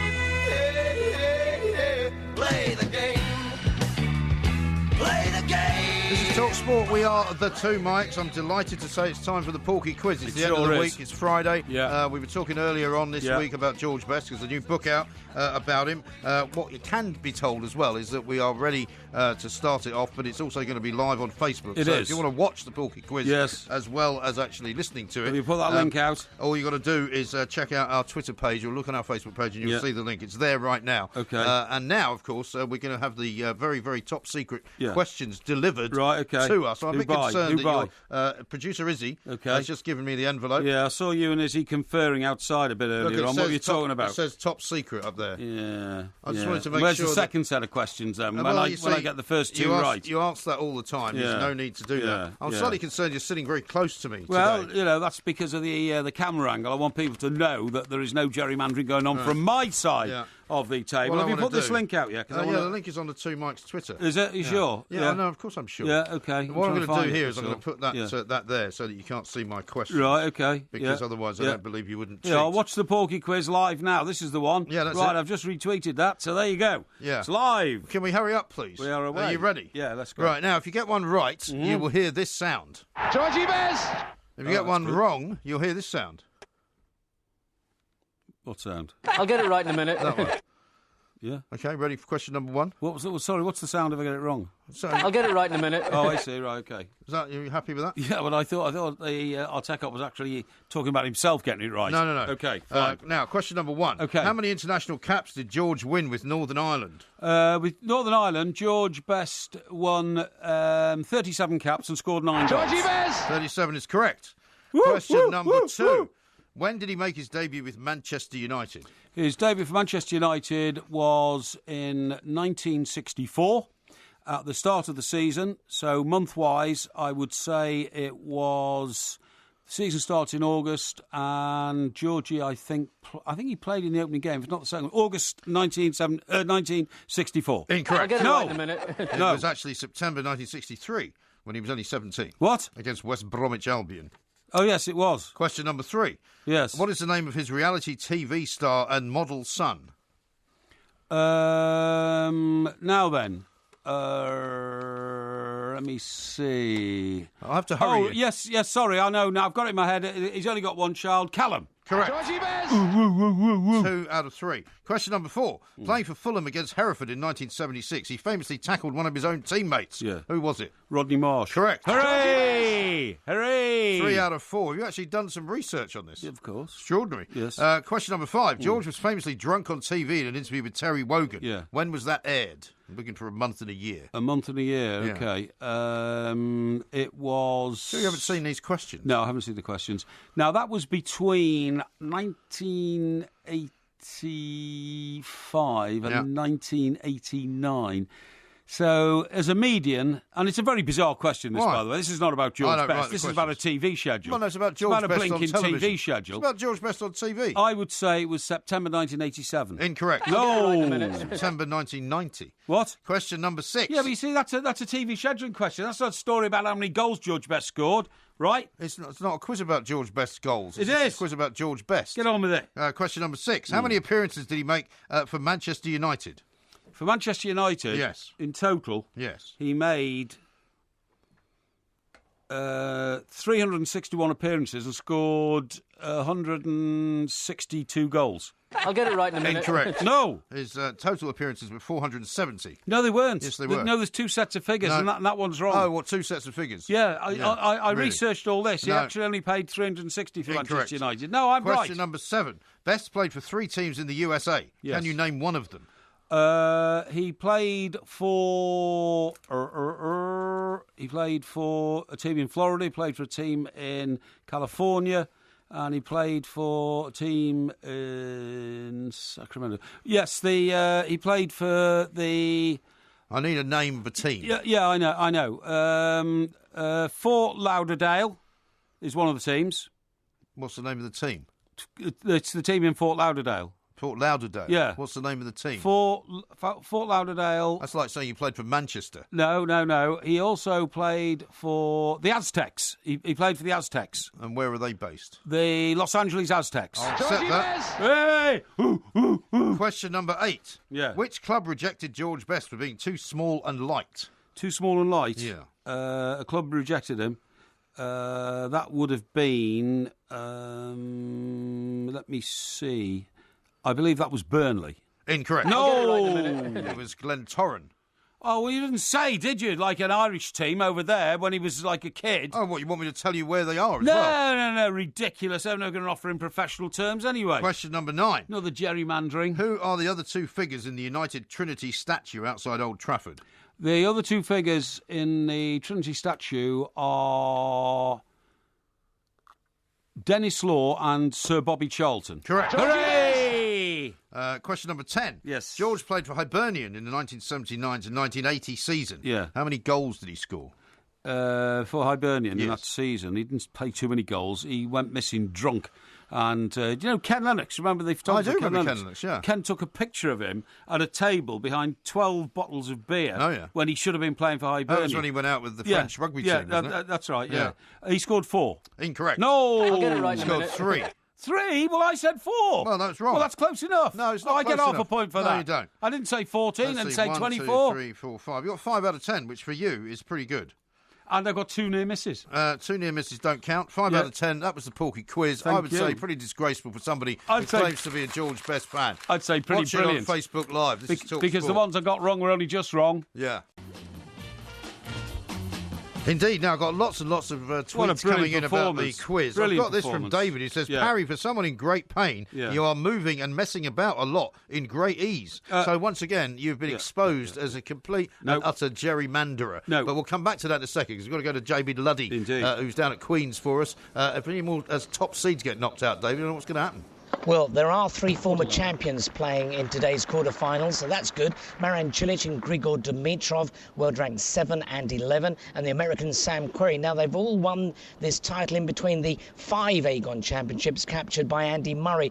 Add Thomas Burdick, world ranked 14, into the mix, and that's a healthy lineup after the carnage of 4 of the top 10 crashing to defeat earlier in the week. On court, though, Querrey has lost the opening set 6-4 to Gilles Muller. Later, it's Cilic against Donald Young. Dimitrov faces Russian Daniel Medvedev, and then it's Burdick against Feliciano Lopez. Dave Luddy, Queen's Club. Lots of tennis to be played over the course of the next couple of weeks because Wimbledon, of course, is coming up very shortly. Right. We'll see. And did you see, by the way, that I was right about the guy that beat Andy Murray? Remember you said, he's going to go far. And he got knocked out in the next round. Yeah, that's right. Which is what always happens. Yeah. Now, a couple of people have questioned the fact that there's hardly any thinking aloud going on in that particular set of answers to the questions. Well, that's because, Izzy, the producer, put unfair pressure on me. He kept, telling me in my cans that we got to get on with it, you know? Really? You sure she wasn't giving you the answers. No. Rodney says, I watched on Facebook, and from what I have seen, there was no Porky cheating or no gerrymandering. Thank you. First time for a Porky quiz. Thank you. And Wardy here says, Porky said, quote, I was only just wrong. Yeah. Can I remind him that is still wrong? I've just been informed by Izzy, the producer, that you've just maligned her by suggesting that she was telling you to hurry up. She didn't do any of that. Somebody was telling me we've got to get on with it. You know? I was telling you we've got to get on with it. Yeah, no, I think somebody else might not sound was. anything like Izzy. Yeah, there's a conspiracy in this. Wardy says, Mike Parry says I was only just wrong. That's still wrong. Yeah, I just read that one out. Did you? Yes. Oh, sorry. Yeah, so your head's going. Right, Scott says, actually, 5 from 10 is not a bad effort for Porky. In fact, quite a brilliant effort. I inserted those words. I still think he's deluded, though, to use the term expert. Yeah, well, I don't, pal. If you're an expert on as many things as I'm an expert on, you'd regard yourself as a genius. Uh-huh. Yeah. And here's one from Mark, who says, great knowledge, Porky. Not many would have known he scored so few for Hibs that season. Yes, exactly. MG harsh not giving half a point. Exactly. Listen, I don't know why people think that I have the gift of giving the half point, well, not the half point. If the answer is different from the one that I have on the sheet of paper, I'm not allowed to give the point. You have to use discretion. I can't. It's not possible. You should. I don't know what this guy, David, you've read his out. Oh, for someone in great pain, you're moving. Yeah. Look, the only place I can actually work is sitting down. I can't put any weight on my right leg. Yeah. My right leg might as well have been cut off for all the use it is at the moment. And when I'm sitting down, I'm quite safe. Why don't you just pop into St Thomas's on the way down to Waterloo Station and ask them to amputate your leg? Yeah, good thinking. Steptoe here says, questions as obscure as ever. No wonder Porky can never get more than 5. I mean, quite honestly, your question about, what was the date and time of the George Best interview with Terry Wogan in which he was drunk? What a ridiculous question. I don't think so. What's that got to do with George Best's life as a professional footballer? If you ever do a documentary series or a TV show about George Best, you will use that footage, right? It is one of the most famous ever television appearances by George Best because it's so controversial and rather sad, and it's the beginning of the end for George Best. And one of the reasons that people refer to it all the time is because of the timing of it. Well, and you can chart his demise by when the actual interview was given. Well, I'm delighted to say that the audience are slowly finding you out. There are 2 successive messages here. The first one from Tim. Well done, Porky. Some obscure questions there. I counted 7 out of 10 right. 70% first-class degree. Well, he can't count, obviously, And then Brian follows. He can't count. Brian follows and says, good work, Porky. It was 7 out of 10. See? Well, I don't know how they get 7 out of 10 when you got 5. I mean, and then Steve says, stunning, Porky. Well, maybe they're 2 of your bots, are they? They're actually the same person. No. And they just sent the exact same tweet out. No. And then Steve says, stunning, Porky. First one right, then second set slipped in a month, and a year is 2 questions. MG gerrymandering. Yeah. Well, you see, they've all noticed. I have nothing to do with the questions. I have nothing to do rubbish. with the answers. Rubbish. All I do is I deliver the questions, and I mark the answers either right or wrong. Palms are being greased round here. I've just got to find out how and when. Okay? Really? Yeah. I see. Absolutely. Now, Glastonbury is, for those of you going down there, going to be very, very wet, apparently, over the course of the weekend. Why is the weather changing? Well, apparently it's going to rain. I keep hearing that it's going to rain, but it hasn't yet rained. I wonder if any of those people who took all that stuff to Glastonbury took any iron brew with them. Iron brew, yeah. There's some ridiculous there's a big story row going on. There's some ridiculous story going around saying that some bloke called Leishman. I used to know a guy called David Leishman. Actually, he was a member of my golf club. Really? Supposedly has done some research into iron brew and claims that it's actually an American invention. Yeah, that's right. It is. Yeah. I don't believe it. Well, the reason it's called iron brew is because originally the myth was it was made from girders. Well, of course it wasn't made from girders. No, but that they poured the basic product is water, and it's turned into iron brew. Yeah. That the water was, poured over rusty girders. And that wouldn't be very appetising, would it? Well, I don't know. But anyway, this story, you're right about Leishman. He researched the history of the fizzy drink, said it became Scottish through branding and advertising rather than being invented in Scotland. Yeah, I don't agree with that. Now, this Scottish man Leishman teaches at Grenoble Alpes University in France. Yeah. So how never heard of it. Eh? I never heard of it. Yeah, well, he says the first iron brew was launched in 1889, and it was a New York-based firm. Yeah. So there you go. Well, I mean, I'll tell you why I think that he's wrong, because I remember doing a story when I was working in Scotland about how the FDA, which is the Food and Drug Administration, had come to Bars and Co., who are the people that make iron brew, That's right. and said, we will not grant you an import licence to import this drink into America until you provide us with the recipe for the drink so that we can check that it doesn't have anything in it that we shouldn't be licensing, right? If you take a packet of crisps into America in your bag that you've forgotten about, you could be arrested. Well, exactly. Pete Myers, our friend who has the shop down in Lower Manhattan, Myers of Keswick, is always getting his stuff impounded at the airport. He's great, Pete. I see him, every couple of years. He comes over and he organises a mass buy of English food, puts them into 2 big skips, and then they disappear. And that's the last he sees of them until, as you quite rightly say, he's then summoned from his shop in Lower Manhattan out to JFK to explain, to explain to all the customs officers what is a tin of baked beans, sir. What is an English sausage roll? What is Branston pickle? What is Branston pickle? You're absolutely right. Yeah, it's all very bizarre stuff. Now, we had earlier a very good debate about Ross Barkley. Yes, and we have, of course, every day got to give away £100 worth of Wix vouchers for the Wix phone-in. And Richard, the Everton fan, rang up and wanted an apology from you because he said that when he spoke to you a few months ago, you had sort of suggested that his idea that Ross Barkley wasn't up to raising Everton up to the next level, and you poo-pooed it and told him he was talking rubbish. He wanted an apology because now you're saying you want to get rid of him. Well, I'm not saying I want to get rid of him. I'm saying his attitude now has negated his usefulness to Everton. It would be best if he left. Yes, exactly. Simple as that. Anyway, so Richard, you can't get an apology out of Porky because he doesn't apologise. However, you can get £100 worth of Wix vouchers by way of an apology. You can. So I hope that will in some way go towards assuaging you. Exactly. Well, that's good. Yeah, that is good.